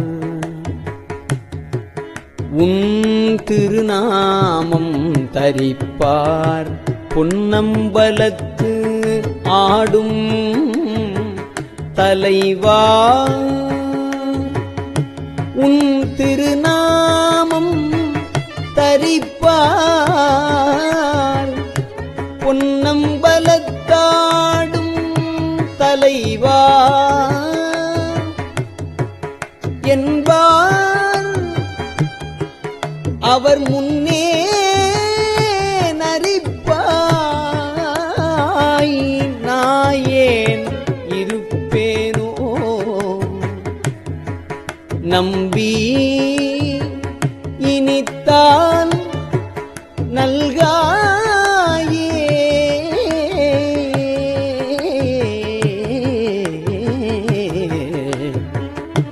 நல்காது ஒழியான் நமக்கு என்று உன் நாமம் பிதற்றி நயன நீர் மல்கா வாழ்த்தாவாய் குழறா வணங்கா மனத்தால் நினைந்து உருகி பல்கால் உன்னை பாவித்து பரவி பொன்னம்பலம் என்றே உல்கா நிற்கும் உயிர்க்கு இறங்கி அருளாய் என்னை உடையானே அருளாய் என்னை உடையானே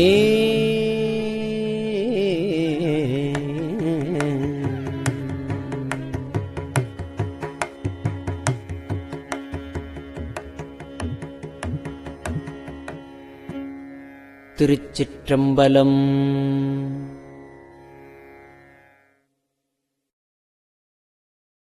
பெரியவா சரணம். இந்நிகழ்ச்சியின் அடுத்த பகுதி நாளை மாலை இதே நேரத்தில் ஒளிபரப்பாகும். பெரியவா சரணம். பெரியவா சரணம். பெரியவா வானொலியின் இன்றைய நிகழ்ச்சிகளின் நிறைவாக திருப்பொன்னூசல் வழங்குபவர் சத்குருநாத தேசிகர் அவர்கள். பெரியவா சரணம். திருச்சிற்றம்பலம். திருப்பொன்னூசல். மாதாடு பாகத்தன் உத்தரகோசமங்கை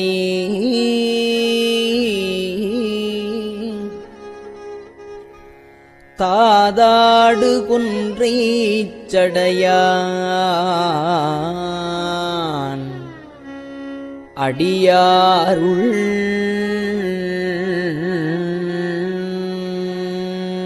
கோதாட்டி நாயேனை ஆட்கொண்டு என் தொல்பிறவி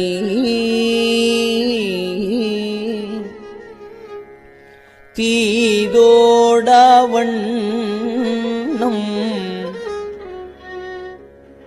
திகழ பிறப்பறுப்பான்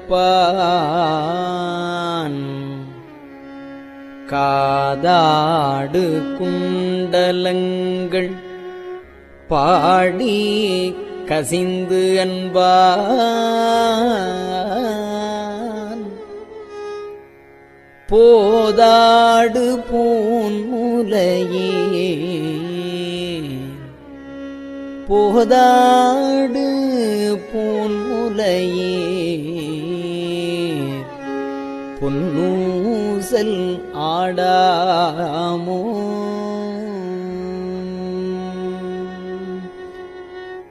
திருச்சிற்றம்பலம்.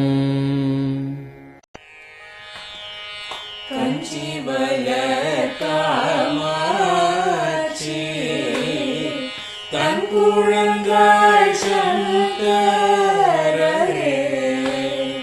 கஞ்சிவல காமாட்சி தன் குழந்தாய் சங்கரரே குரு சந்திரசேகரரே உறங்கிடுவீர்களே உறங்கிடுவீர்களே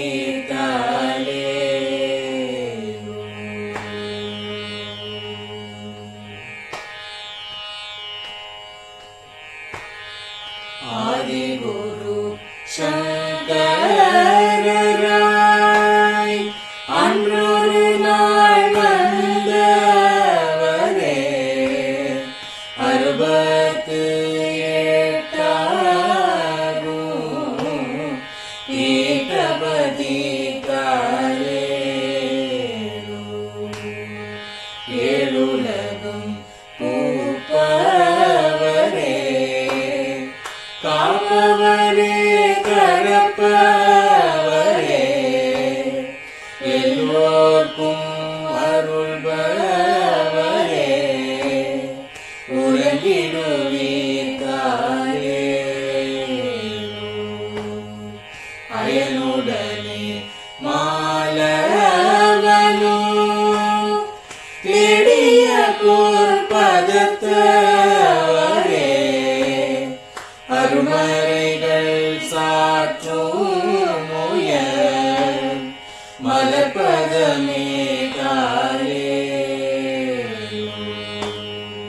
முக்தி நிலை எய்திடவே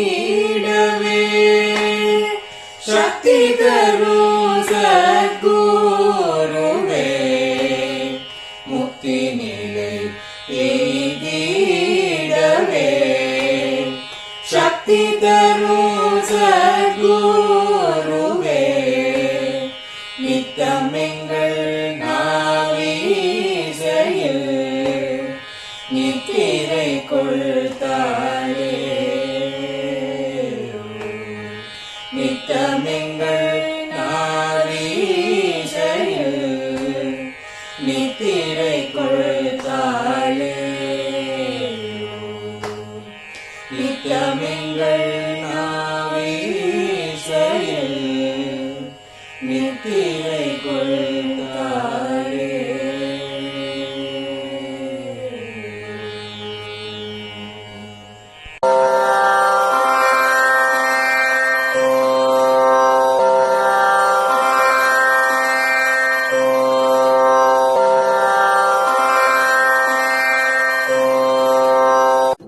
பெரியவா சரணம். பெரியவா வானொலியின் மாலை நிகழ்ச்சிகள் இத்துடன் நிறைவடைகின்றன. எமது அடுத்த ஒளிபரப்பு நாளை காலை இந்திய நேரப்படி 6 மணிக்கு துவங்கும். பெரியவா சரணம்.